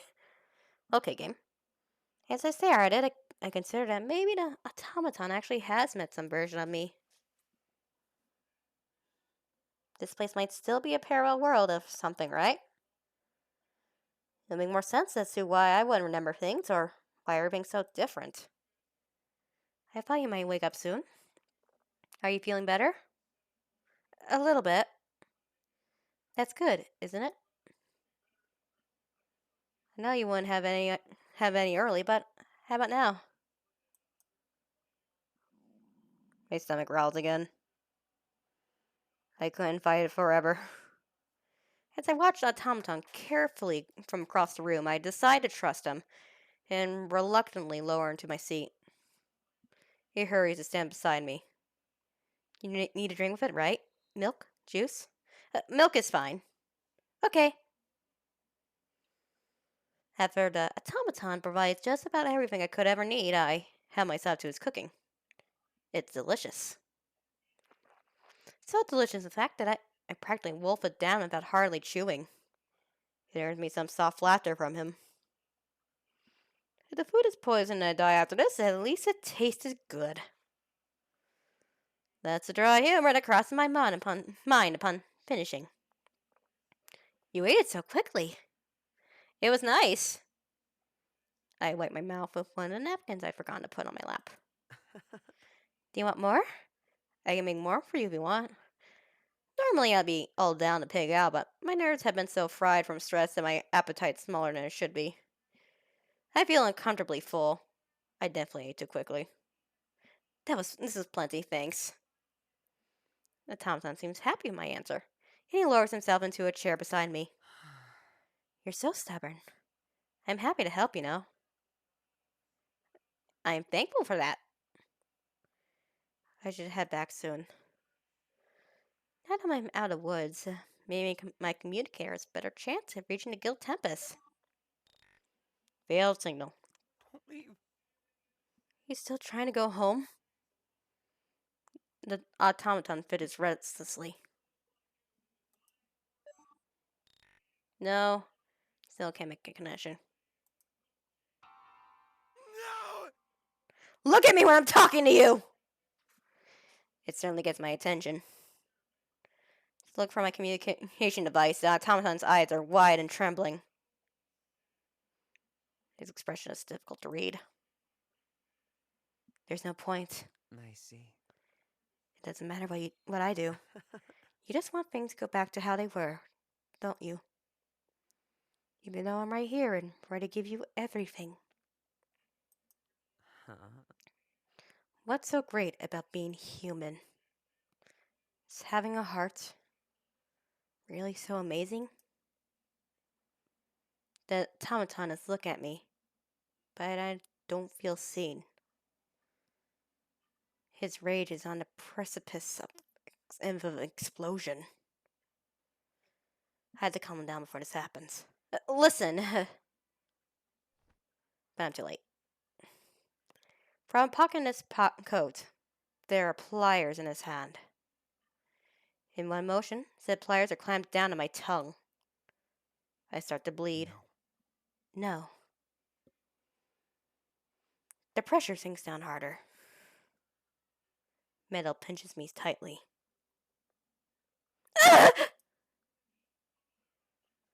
Everything is numb now from adrenaline.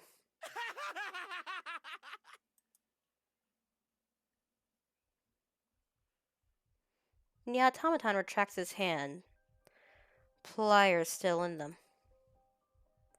From then, he drops the piece of my tongue he's torn off on the ground. Jesus fucking Christ, Flayon. I brought these from the greenhouse earlier. I had a feeling somehow, that I'll need them. Blood fills my mouth and my eyes well with tears. I watch the automaton in horror as he opens and closes the pliers flippantly, as if they're a child's toy. Don't leave. I'm not good enough for you because I'm not human. Go on. You can say it. Or maybe you can't now.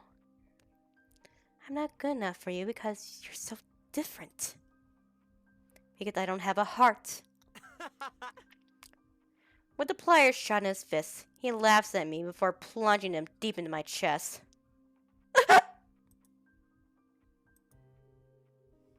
The automaton fails to react. He keeps muttering to himself.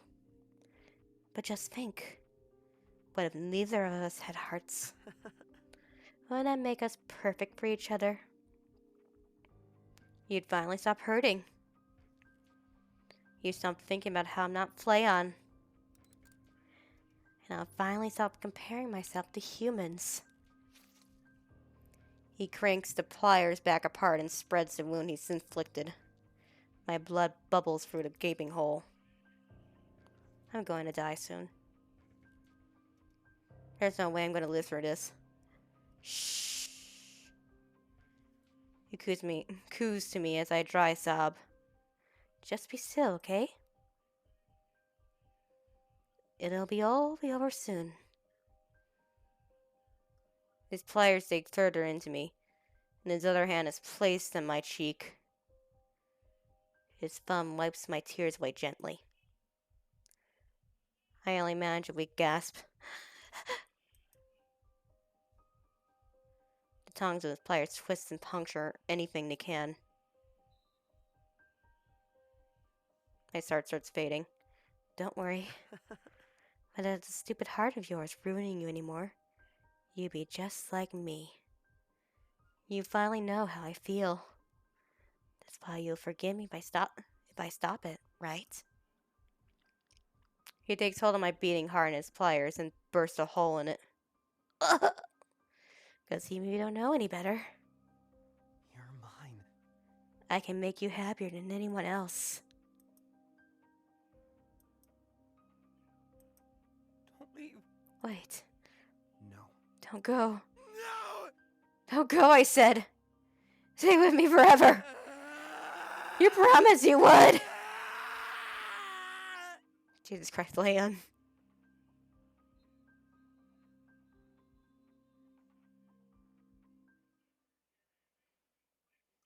You did it to yourself, homie. You've acquired 4 keys. Okay, Haka, what the fuck are you gonna do to me?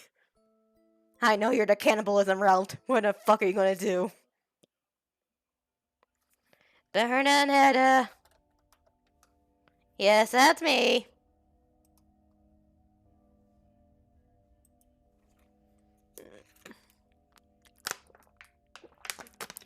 I'm almost out of water. Oh, sweet Jesus. Okay, Haka. Took you long enough to return, human. It's been nearly an entire day. For murder, I suspected you attempted escaping your service to me.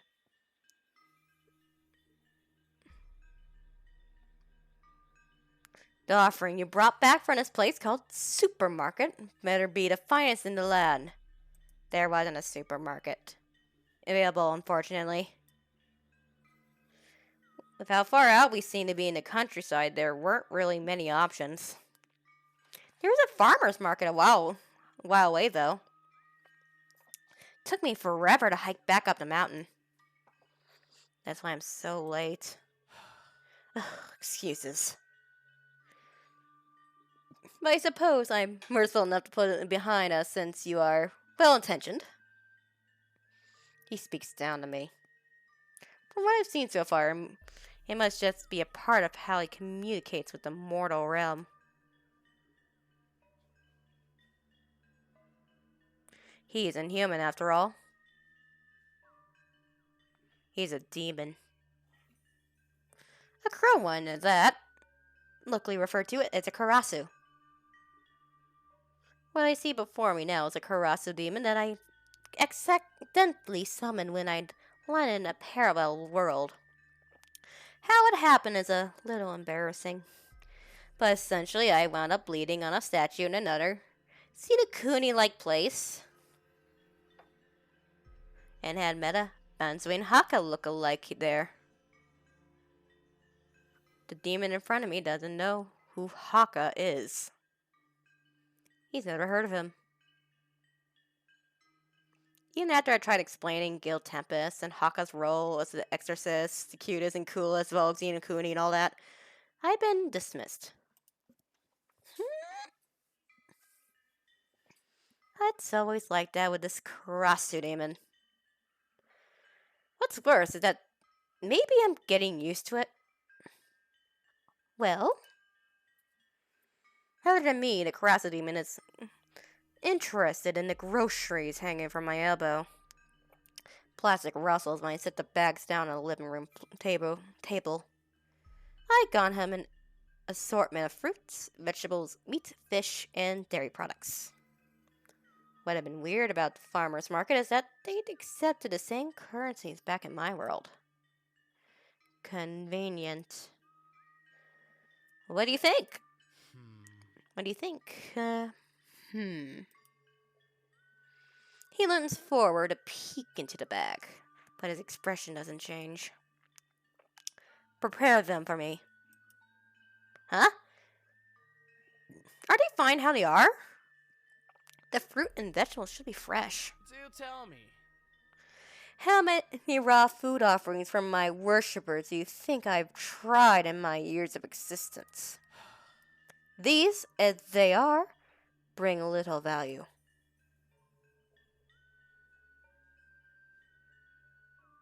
There's no flavor I haven't tried, and there's not even any crab here. Do you like crab? Huh! It is the best food there is! There's simply nothing in the physical realm that could ever compare. That's pretty subjective. Salisbury steak is probably my go-to if we're putting meals up to this test. Crab is my favorite food by far.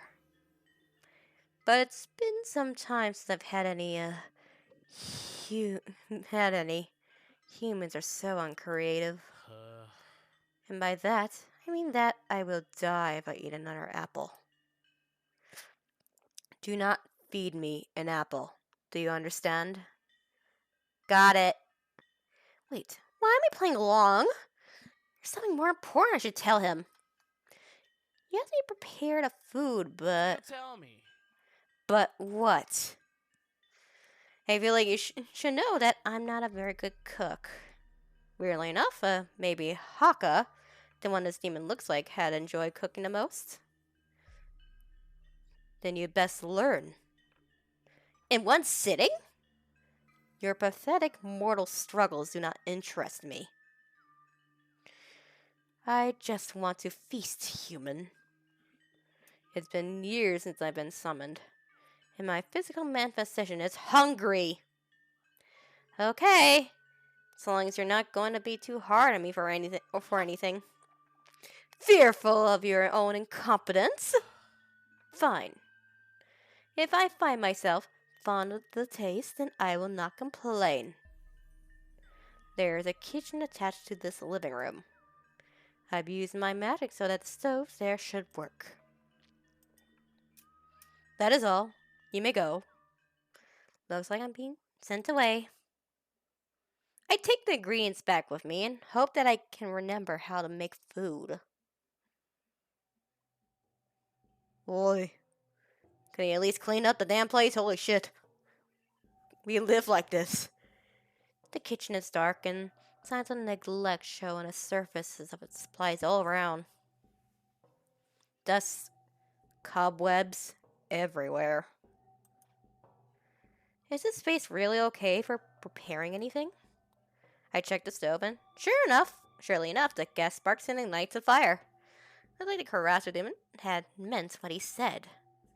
Before cooking anything, it takes some cleaning and washing before things seem safe to use. Eventually, once it's all clean, acceptable and sanitary.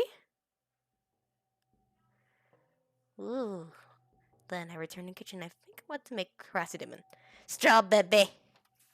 Haka had liked strawberries, and I have some here in my stash of ingredients. There are plenty of members in the guild with a fondness for sweets, so it's not unlikely that even a Karasudemon might have a soft spot for desserts. How about making some strawberry cake? Even if it sucks, it'll at least be cute enough to hopefully invoke a sense of pity. Strawberry cake it is.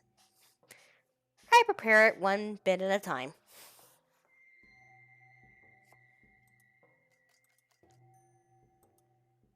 And just like that, I manage. It looks really good, actually. I might have discovered bacon as a hidden talent. It's a bit sad that I have no way of photographing this cake before he eats it, but at least I'm confident now that there's no way he'll hate it.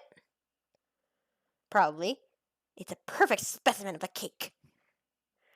I carefully collect the cake and bring it out to the living room for the Karasudemon. Ta-da!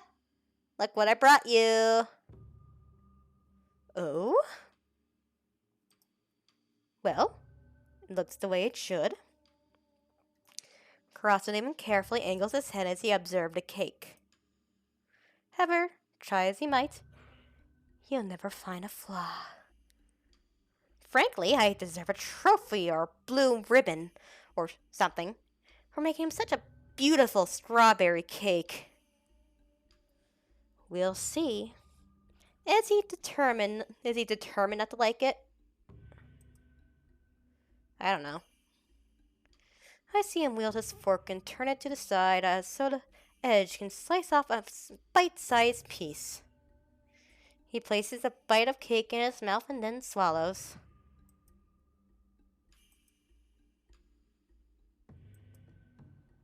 Did you like it? He takes another bite. It's as the first one hadn't been enough to decide. Still no answer. Jesus fucking Christ, Haka. He just keeps eating and eating. I think it's safe to say he likes the offering. Before long, he's eaten the entire cake by himself without even extending an invitation to share. He drops his fork on his empty plate. It wasn't terrible. Congratulations.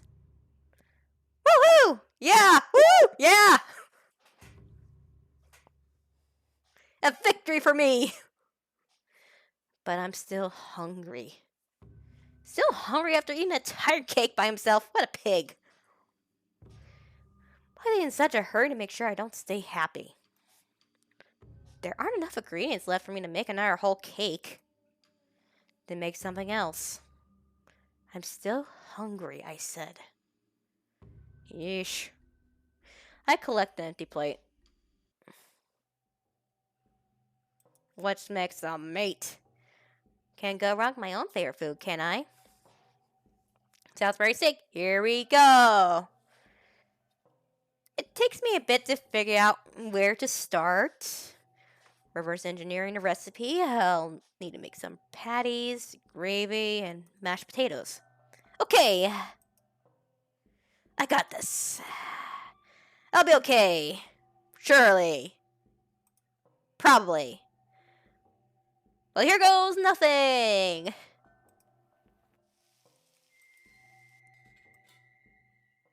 Sometime later, I pull together an attempt at Salisbury steak. The patties are overcooked and probably dry, but it's fine. It's fine. That's what gravy's for. At least I'm not undercooking the meat and giving people salmonella like the Guild Gladiator, right? After trying to convince myself that I did an acceptable job, I bring the meal out to the table in the living room. Slow as always, I see a human. By responding, I place the Salisbury steak in front of him on the table. But he looks unimpressed. Majorly so. Hey, what the heck? I worked so hard on these. He could at least pretend to be a little grateful or appreciative. This is my favorite meal, I tell him as an attempt to defend my decision. With a sigh, he prods at him with one of the patties with the prongs of the fork I brought him. The patties betray me in an instant. I hadn't used enough breadcrumbs or egg or something, because they crumble into little crusty little meat bits under pressure. And he looks at me. He just looks at me.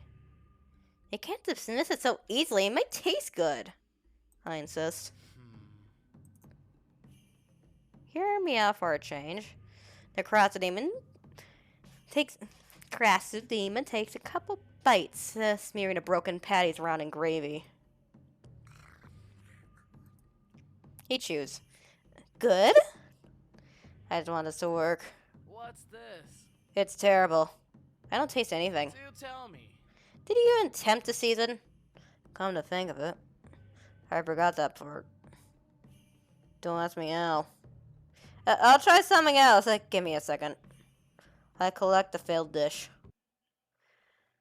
Grilled cheese. Simple as best. After all, it's hard to screw up a grilled cheese sandwich.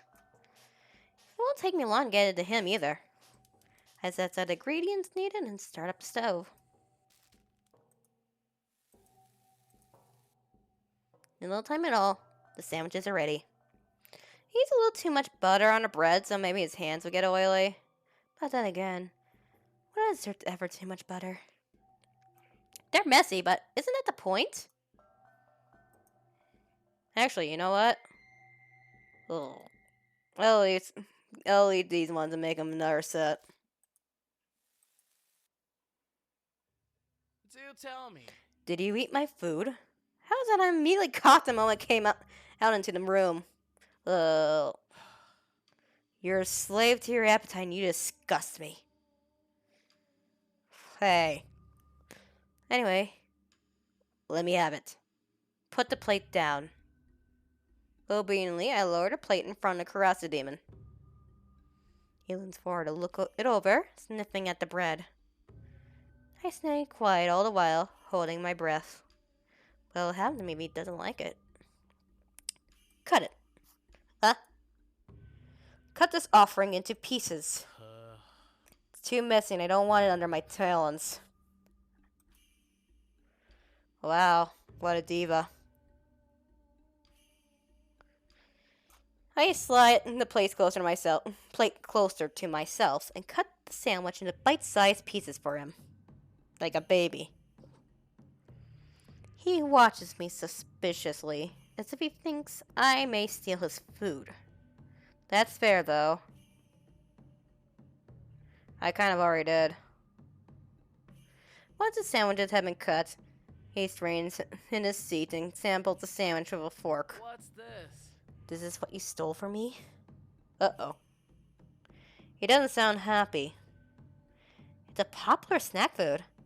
You really don't like it? It's befitting for someone as slovenly as yourself. But in my acquiescent palate, it's simply not enough.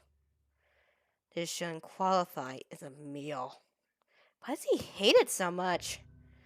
It's not even bad. He's just a weird grilled cheese sandwich hater.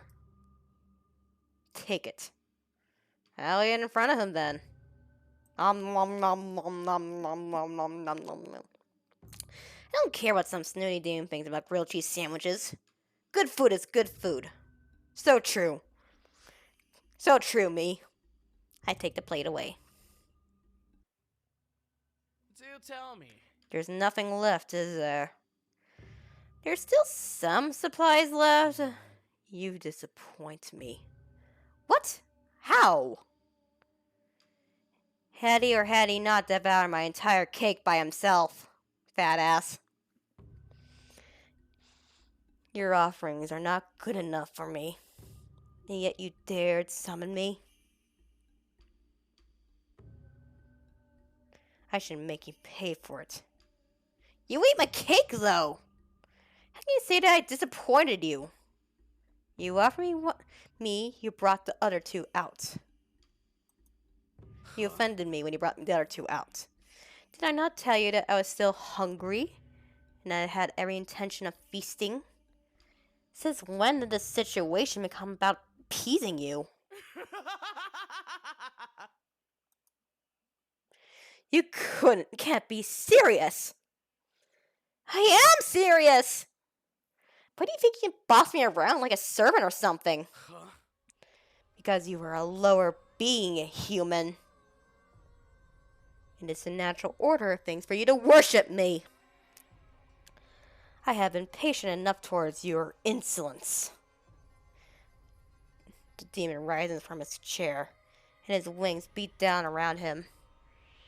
The gust of air sends the remainder of dishes flying from the table. Then he does it again. The second gust is much more powerful, and sends me flying back until I hit the wall behind me. Ugh! I slide down the wall until I'm down the tatami. Haka's doppelganger comes closer to me. Do tell me. Do you ever think to know your place? Of course, appeasing me should be your utmost priority. Because you summoned me here. Ugh! He sweeps a leg up and kicks me in the face with his shoe. I see stars when it makes contact and stays there. Do tell me. Do you understand now? Maybe so, but I understand that you're a demon. But that doesn't mean I shouldn't stand up for myself. Just because I'm human doesn't mean that I have to respect you. The Harassment digs his shoot deeper into the side of my face. He leers down before he kicks again and then shoves some stuff away. There's a scowl stuck on his face. I know I'm setting myself up for disaster, but I can't back down now. Not like this. Very well then. In that case, allow me to show you your place in this world. The Harassment reaches for my hair and sinks his claws inside my scalp when he lifts my head. I squeak in pain as they break my skin, and blood drips down the sides of my face. I squirm under his grasp where he throws me back on the ground with another sadistic laugh. Human! Beg me for forgiveness and I'll reconsider your punishment. Gugh. I'm too disoriented to respond. I stand from where I'm flung aside and slowly try to recollect myself. Did something happen? Everything abruptly goes still. Yep, called it. I look up and see that the Harassment demon is licking the blood from his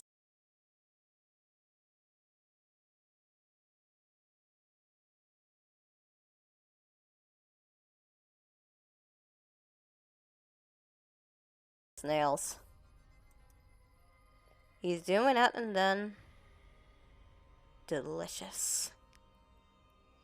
What? I found it. I finally found it.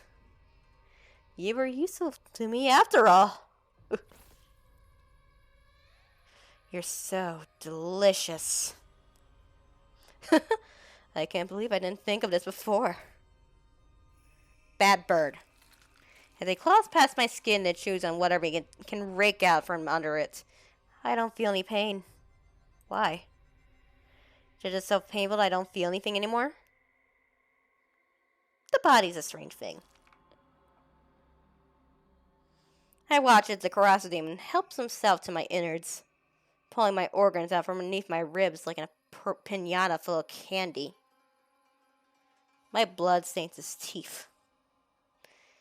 He gets a little stringy pieces of meat caught in them every now and then. I close my eyes when I see him start slurping down another piece of me. Maybe that's my liver? A kidney or something? I don't know. I just... My new favorite food. I'm gonna eat an entire village. I'm going to feast. What have I summoned into this world?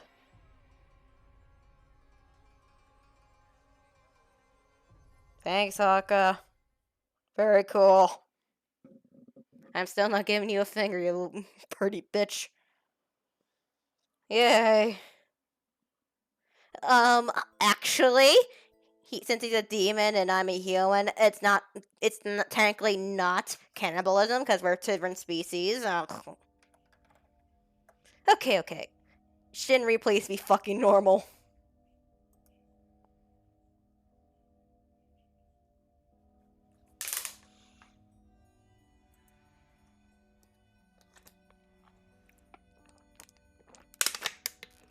Ugh.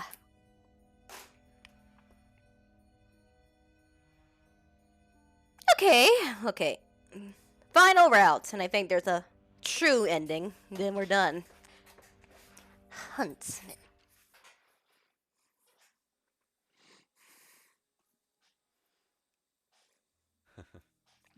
So, what do you think? It's about all I have for the seasonings, but I find just a little salt and pepper goes a long way. Best enjoy it fresh. The mysterious huntsman who's found me lost in the forest has gone as far as to spend his day fishing for a meal. He's been so informative and helpful to me until now. He let me know that there's no guild called Tempest in this land. He'd even believe me when I said I'm probably from a parallel world. We're sharing what he caught now under a blanket of twinkling stars. It's funny how calm I feel even when I'm lost in an unknown place. After taking a bite into the side of fish he's prepared, I revel in its taste. So many bones! Perfectly crispy and evenly roasted. So many bones! Shouldn't we take the bones out? Too many bones! The fish is certainly tasty, but with the bones littered throughout the meat, I'm almost too anxious to keep chewing. Such a shame. If only fish reeled straight from the water could be completely boneless. I have some carrots from town in my saddlebag too. I usually share them with my horses. My horse. Singular. But you're welcome to have some for yourself. Saddlebag? Over there. Make yourself comfortable. The huntsman gestures to his steed. By naughty old tree, a large, dark horse with a mane and tail of smoke watches me from the side. Well, it watches me somehow. Though it has no eyeballs and only empty sockets, it's still acutely aware of its surroundings. Spooky. I'd been terrified of the horse the first time I seen the huntsman galloping in on it. I still don't know what to make of it, if I'm honest. You don't think I'll scare it if I approach suddenly? As long as you don't throw your arms up and high or something, he's fine. Why don't you try petting his shoulder? Here goes! Don't eat me. I can't say I'm ever pet a demonic-looking horse without eyes before. I make my way over and touch the side of its shoulder. Its coat twitches under my touch, but the horse otherwise doesn't leave its spot. He said hi, see? Really? Maybe. Maybe. I echoed the huntsman before a sift through the saddlebag hanging off the side of the horse. Surely enough, the carrots he'd mentioned before are wrapped in plastic. The horse is intentionally on the new snack. Don't worry. You can ignore him if you want to. He's spoiled and needs plenty. The huntsman's mouth seems to be denying the claim and nudges his nose towards the carrots. Excuse me. Though I see the huntsman shaking his head, I'm weak and unable to resist sharing. Nice horsey. After finishing one of the sticks from the bag, I flatten my palm and offer it to the horse to eat. And spoiled yet again. He's kinda cute. Just don't let him know. Anyway, should I roast these carrots? Good idea! After letting the huntsman's horse finish, I bring the remaining carrots to his side by the fire. Say, what shall I call you anyway? Me? You! I don't think you gave me your name, right? The huntsman is quiet. I carefully roast the carrots over the fire. It's best I don't give you my name, given the circumstances. Let's just say that I'm not so popular with royals. So you're an outlaw or something. These lines are corrupt. I just try to set things straight. Ah, so he's more like a vigilante. That's okay. I'll just keep calling you Huntsman then. Works for me. Sorry not to share too many details. It's alright. You can call me Bernaneta. Did I say something wrong? It's nothing. No, I just found it a little ironic. An acquaintance hinted I may run into someone named Bernaneta the other night.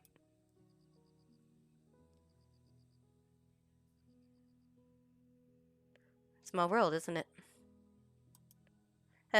Do I maybe know your acquaintance? Possibly.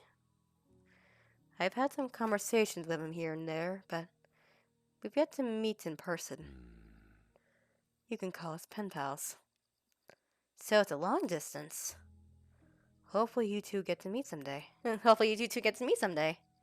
Maybe someday. Somehow. The carrots are finished. I sprinkle some salt across them. Well done. You want some too? No, that's alright. You take them. Tomorrow'll be a long day for you. You should rest up. You don't have to help me when you get home, you know. I feel bad making you go out of your way. I frown at him from around the carrot I'm eating. And leave you on your own? I can't do that. The flyer plane's not too far from here, and that land's been in chaos ever since. To put it simply, the nearest kingdom is too dangerous for a stranger on their own. Don't worry. It's no trouble at all for me to help you return to your own world. So don't worry about it. It'll be okay. We'll figure it out together. I promise. His smile puts me at ease. It would be rude to refuse his help at this point, right? It's not bad either. After exploring this road a little bit on my own, he'd been the only person to hear me out. Let alone be kind to me.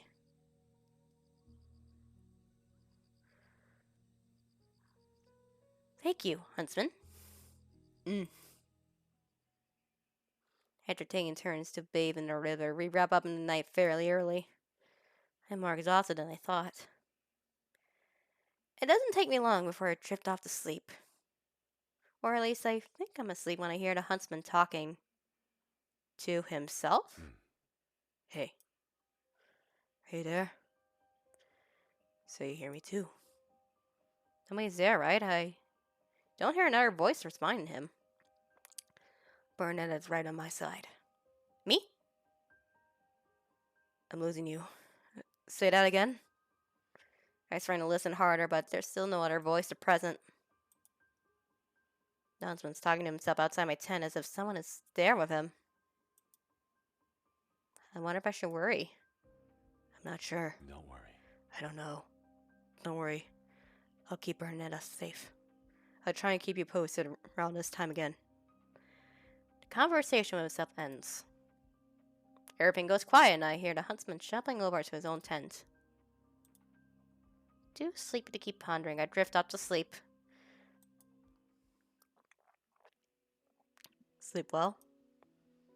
The huntsman greets me when I see him the next morning.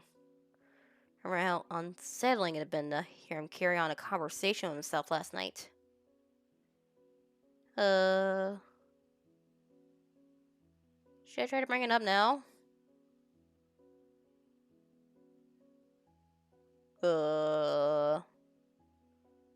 Safety save. I haven't had to use them, but you never know. Actually, about that. The concern shows on his face. See that? Worried about how much slept I got? I slept well. I just thought I heard you talking to someone last night. Some recognition shows on his face when I say that. He's probably trying to decide how to respond. Sorry. I thought I was softer than that. I was talking to myself. Did it bother you? So I was right. There really hadn't been another person there with him. I guess you can say I was just curious. Do you do that often? Talk out loud to yourself? It was like you were having a full-on conversation. I found lately that it helps me sort my thoughts. I'll try to be more quiet next time. I feel bad I brought it up. Huntsman? Yes? You should know that I'm thankful for your help. I won't forget this. I'll tell everyone how you helped me and how you kind of a person you are. You don't need to do that. Maybe not, but I want to. If that's what you want, I won't stop you. Besides, stuck on this side, it's not like I don't even have a choice. You shouldn't say it like that. Who knows? Maybe I'm gonna find a way to let you over for visits. He's still smiling, but doesn't reach his eyes. Uh-oh. We'll see.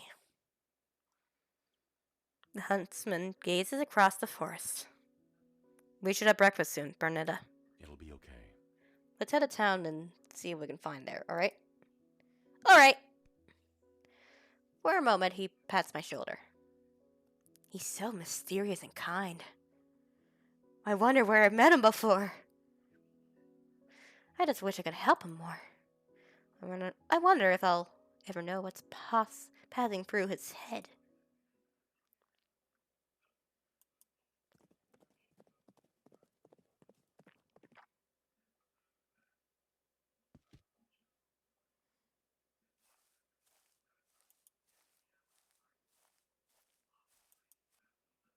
I'll never forget the night I found you crying by yourself in the forest, Bernetta. You called me Shinri. Josuiji Shinri. I had understood my role as your protector. Because I'd known who you meant.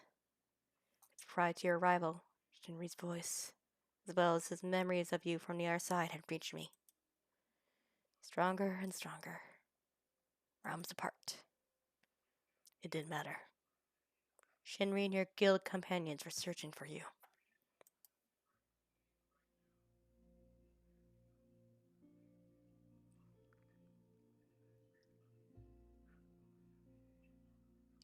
And so, from this side, we searched the land together. And together on horseback, Bernaneta. Day by day, Crap was just about all of Elysium in hopes of finding a way home. But we failed. We spoke to mercenaries, to peasants, and to nobility. But none of them had heard of another Elysium. Maybe they hadn't, but I had.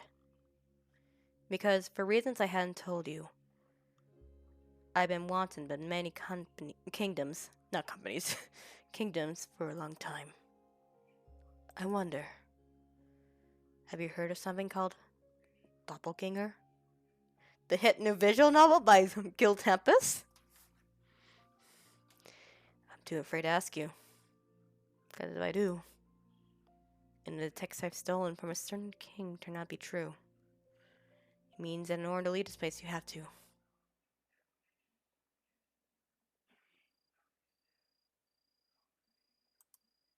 Let's take a break. It's been another long day, hasn't it? We shouldn't push ourselves too hard. We can take it easy tomorrow. I can't be more tired than you must be now, Bernetta. How many days have we searched and come up with nothing? I can only imagine how helpless you must feel, stuck in a foreign land like this. And yet you're putting on a strong front. That must be something you've learned from your world. From the other me, and your guildmates. Don't worry. No need for that. It'll be okay. I promise I'll help you find your way back. And I'm man of my word. My words put you at ease. I watch as you huddle closer to our campfire, and just a blanket over your shoulders. The two of us seem to have developed a routine by now. Just you and me here. No one other than ourselves. Some people go their whole lives without knowing this kind of simple happiness. I thought I would be one. How long has it been since you arrived? Because I come to enjoy your presence so much, I lost track of the time and stopped counting. It's been a couple weeks now. Or had it been longer? Do you remember how long it's been since we started looking? No, I forgot. So you feel the same. I guess I stopped paying attention. I'll get back eventually.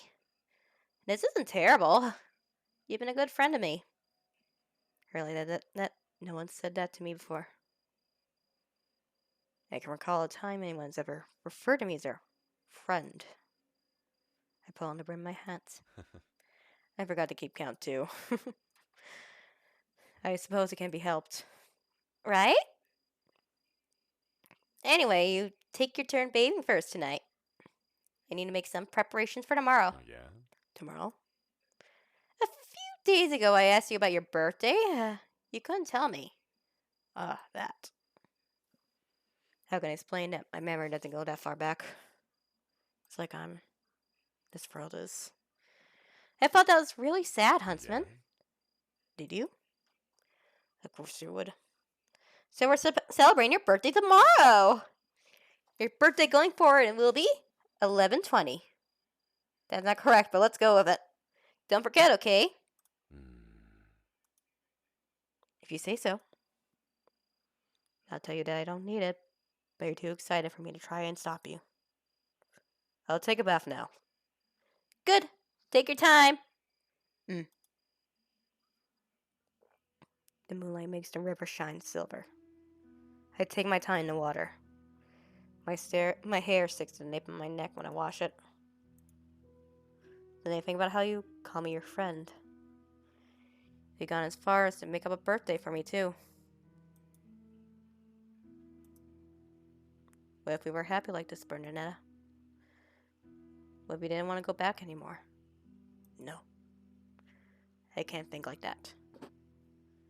It's not right for you to stay here.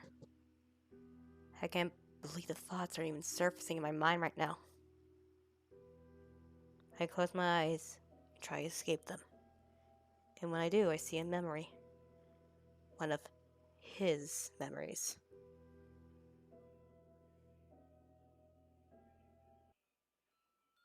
It's morning.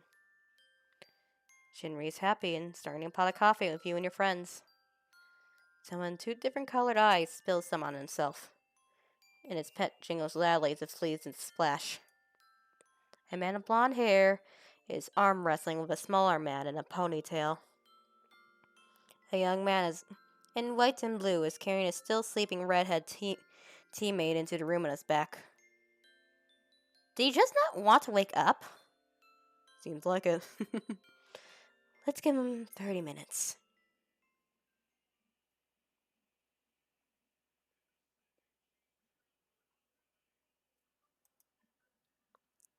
I see things for what they are. Life together with me in this miserable parallel world will never compare to something like the life you had before. So I'll send you home. I'll send you somewhere happier without hesitation. According to that text I stole from the ice plane. About the project called Doppleganger. I know exactly what I'm doing. I have to help you finish this route we're trapped in.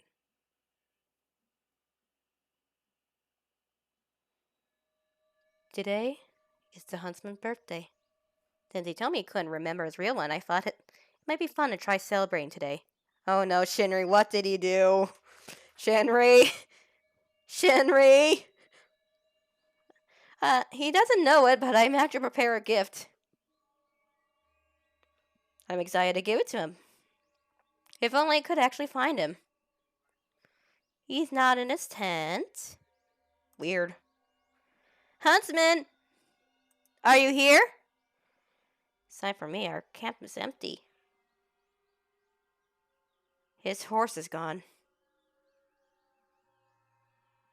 I have a stinging feel in my stomach. I searched the deeper parts of the forest for him, but there's no sign of him anywhere. Huntsman? I call for him again, and I'm still not met by a response. But I feel like something terrible has happened to him. No, I can't panic. I need to stay calm.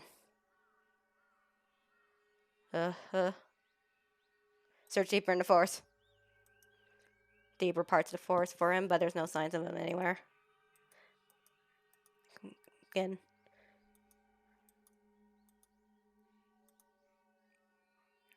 I hurry from the forest to the meadows I remember. Huntsman! What I see next is the huntsman is lying on the ground. How did he even do that, sir? An air protruding from his chest. His dark hair is pulled around his head, and his head sags from its usual position. His blood stains the blouse of grass beneath a dark, gritty red. As he looks at me, I see it dribbling down the side of his mouth as well. How long has he been like this? Who did this to you? I fall to the side. I don't believe my eyes. I'm sorry. I didn't want you to see. As I reach for the arrow in his chest, the huntsman touches the side of my wrist to stop me. Listen to me. It's okay. It's not okay! You need help! Bernaneta. My eyes are flooding with tears. I can't stand the sight of him hurting like this. Am I too late? Can he still be saved? Don't cry. It does not make sense to you, but I did this to myself. I did this to send you home. To himself? For me? I never wanted this. My throat is burning. I hiccup and sob, unable to keep myself under control. Don't cry anymore, okay? Sorry. I don't want you to cry on my birthday. He musters his strength to smile. Even now, he's thinking of me. Your birthday was supposed to be today! It wasn't supposed to be like this. I want to do something special for you. And smile at me. How can I? If you can't now, then smile at him, the other me, on the other side. Because this won't be last time I see you. I see you through him. Do you understand? I see the shine disappearing from his eyes. His death seems so long and so painful. Trust me. Alright? This has to happen. Believe him. I must believe what he says. I inhale shakily and nod. I believe you. I trust you. He lays his head back on the grass, but even that movement seems excruciating for him. To his left are his bow and his arrow. And I know I believe this must happen, because he tells me so. His bow and his arrow could help him. I could. Could I? You don't have to. He's still so kind.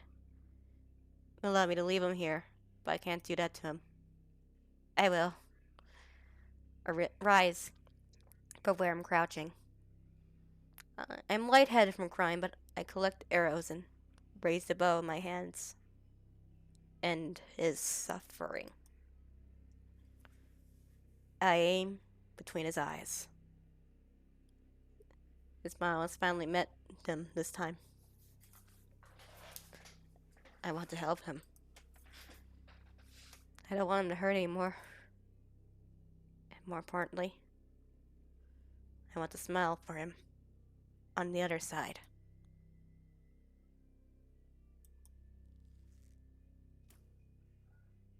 I draw the bow in. He is dead. Happy birthday, Huntsman.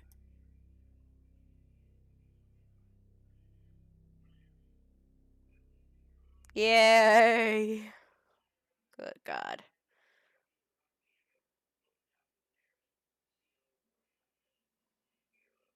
You have acquired 6 keys!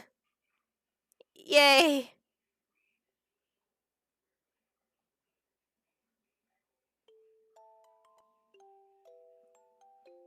Oh, spooky. Spooky. What is your name? Bernaneta. Are you sure? Yes. I am Bernaneta. An empty hall. Or is it more like a cave? Oh, excuse me. You wander an empty space for what feels like an eternity before happening upon 6 doors. You sense different but vaguely familiar presences on the other sides of each. Inhale.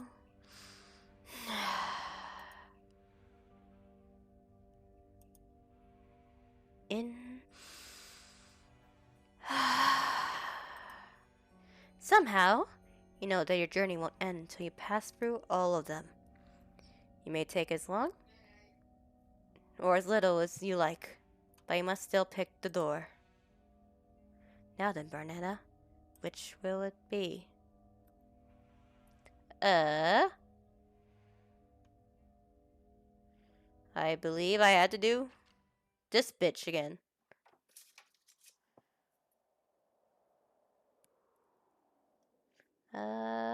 Skip. Skippity, skippity, skip.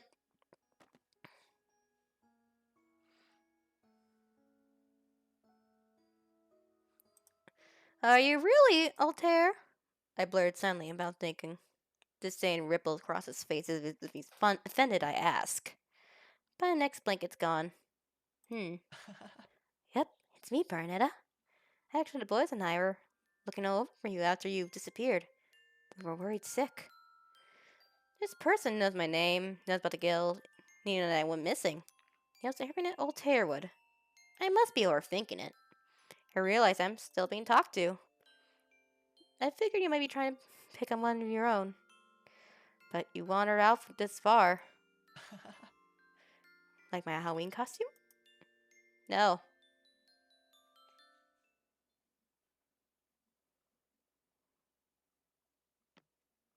Blah, blah, blah, book. He's reading a book. Or like, I'm reading a book and he wants it. Oh, don't worry, I don't want it. Take your stinky book. Bookity book. Don't worry, I don't want it. What's so special about it? Why should I care? Tell me where the hollow tree is. Where's the tree? I want to know your real name. His eyes waited a decision. His eyes passed over a few times. It's hard to know what he's thinking. Declined. I think you've enough context to make an educated guess. Context how? Listen to me. Before anything else, I need something from you. Why should I trust you? Very well. Just how much of that book did you read? Skippity, skippity, skippity, skippity. He's so evil, he's so mean. Altair is bullying me. Demon King Regis. Flee. All I know is that I'm in danger. I have to get out of here. I never guessed that Regis had been real. I straighten out his grip and bolt to the door as fast as I can. It sounds my footsteps bounce all about the throne room walls. Anywhere is safer than here. Skippity, skippity, skippity, skippity, skippity, skippity, skip. He's torturing me. Oh no. Ah! Bink bully. I need the keys. If I knew how to give them to you, I would. But I can't have you even if I wanted to. They're like spiritual or something. They're not physical keys. Liar. I'm not! My voice strained in a desperate way. Farewell. You're quite stubborn. Oh, is he killing me again?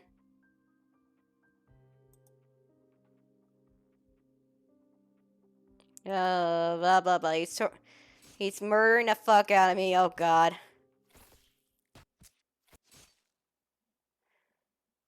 I already have 6 keys! Ah, there you are.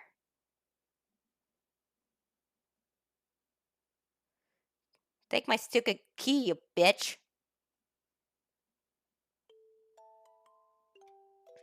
Okay, let's try that again.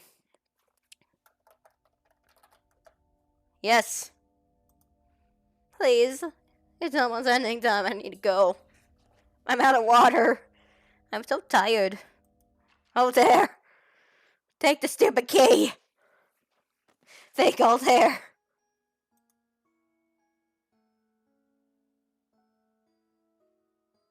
I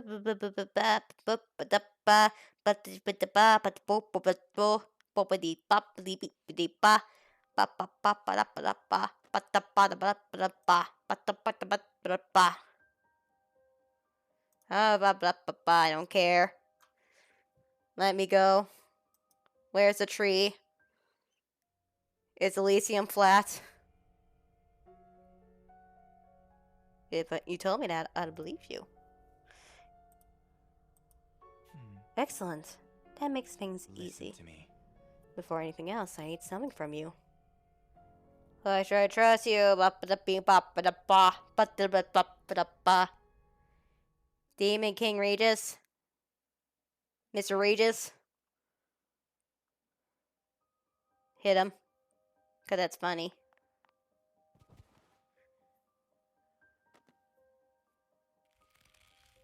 Stop bullying me. I'd rather die than give you the keys. You run through a lot for them. Keep me around all you want. You never understand what I want. Went through for them. So you made to have them then.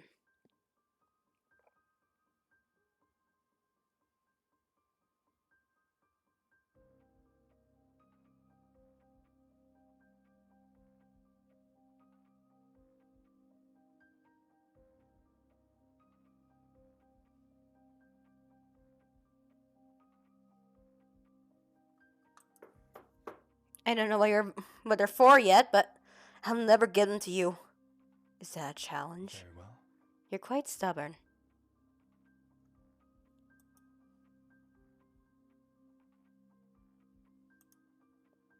Blah blah blah, he's killing me, what?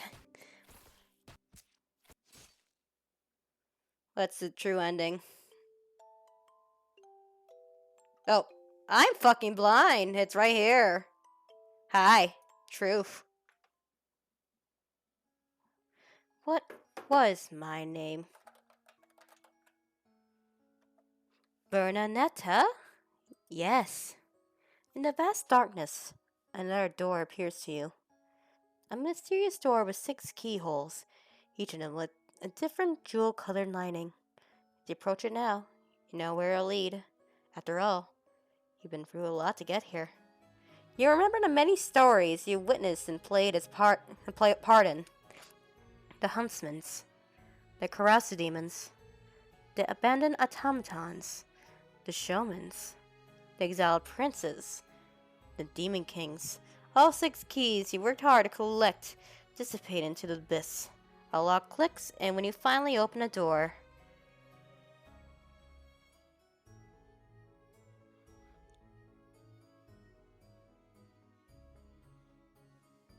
the gang is all here.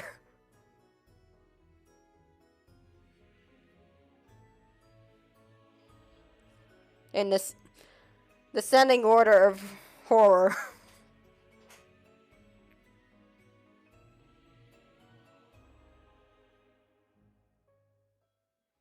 I'm almost home. Wait for me, guys. I wake up beneath the shade of a large tree. Is this the start of another twisted story? I don't know anymore. My whole body is sore and there are knots in my back. I take a deep breath. This place looks like Elysium. Looks like a meadow not too far from the guild hall, actually, but... Bernetta? That you? Did it work? They're black. They're back. Look, I see them over there. For real? Move out of the way, Bettel. Why single me out like that? Everyone else is under your way, too. Wait, did you really find Bernetta? I was worried we were going to have to make signs for a missing person. Finally. Now we found Bernetta, we can call this done and get the Halloween party started like we wanted to. As the Tempest Guild members come closer to me, I prop myself upright at the base of the tree. Oh! On top of the world.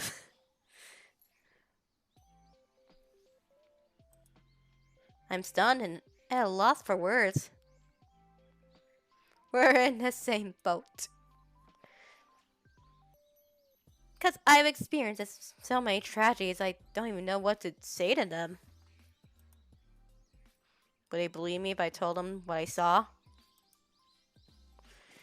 Had I just conked out here and seen a series of different nightmares?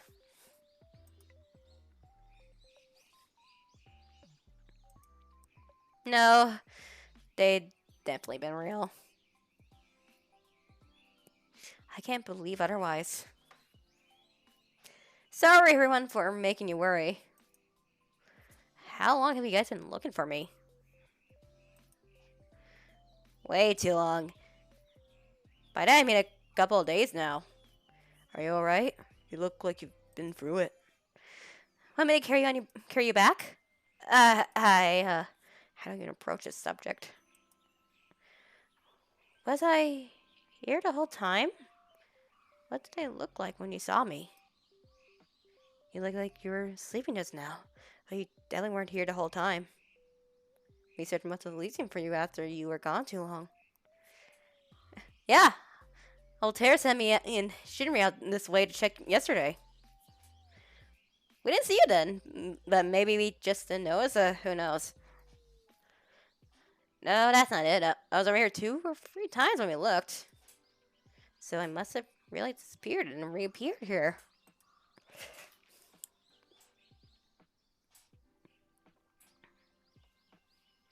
I physically wound up on the other side, just like I thought. And now, after experiencing those 6 different tragedies, I'm back here. I don't know how to even begin explaining what happened to the boys. So I'll save it for another day. For now, I'm just relieved to be back. Things are going to be okay now. I miss them. I miss these guys so much. I had some really bad dreams.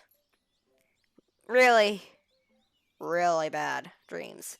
I don't know why I was out so long, but that's about all I can say. That's okay. I get it. I understand that feeling too.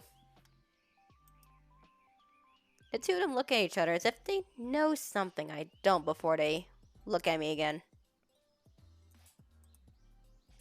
Come to think of it, hadn't their doppelgangers had come into contact with their other selves? Allegedly. I guess I'll just find an opportunity to ask them one day. Let's not beat around the bush. We should get Bernaneta out of the dirt. So, are we still going to open the hall for the party? I think it can't hurt. That's a good way to welcome Bernaneta back. Oh, right! We got the sound system out for karaoke. Come on, Bernaneta. Let's get you back inside. The boys help me up from the grass and lead me back towards the guild hall. When I'm on both of my feet, I'm met by a group hug. Some of them muss up my hair or tease me, but I don't pay attention because I'm home. I'm home. Finally home. I'm where I belong. I can't even describe how relieved I am. How good that feels. As the Tempest Guild Hall slowly comes into view, I look forward to a Halloween spent together with my friends.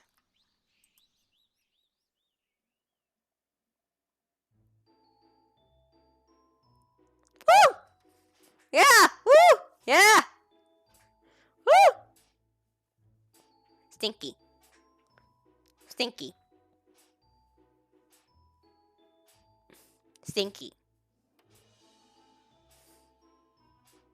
Stinky.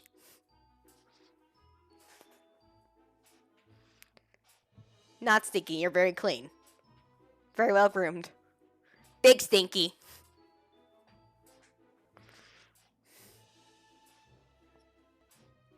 Well, that was Doppleganger. Thank you guys so much for playing with me and indulging in my simping. Thanks for playing, as they say. This was a lot of fun. They have some extras here that I'm going to be watching off screen because I'm tired. I've been talking, I've been reading. Do you understand the stress I am under? So, I am going to call it quits there. Thank you for joining me. Support Guild Tempest, Hall Stars EN, New Boys, Armis. Hall ever at it, I guess. Yeah! Yeah! Woo! Yeah! Enjoy? Good night? I'm gonna rest my voice and get some water, holy shit. Bernaneta, offline. Goodbye! Goodbye!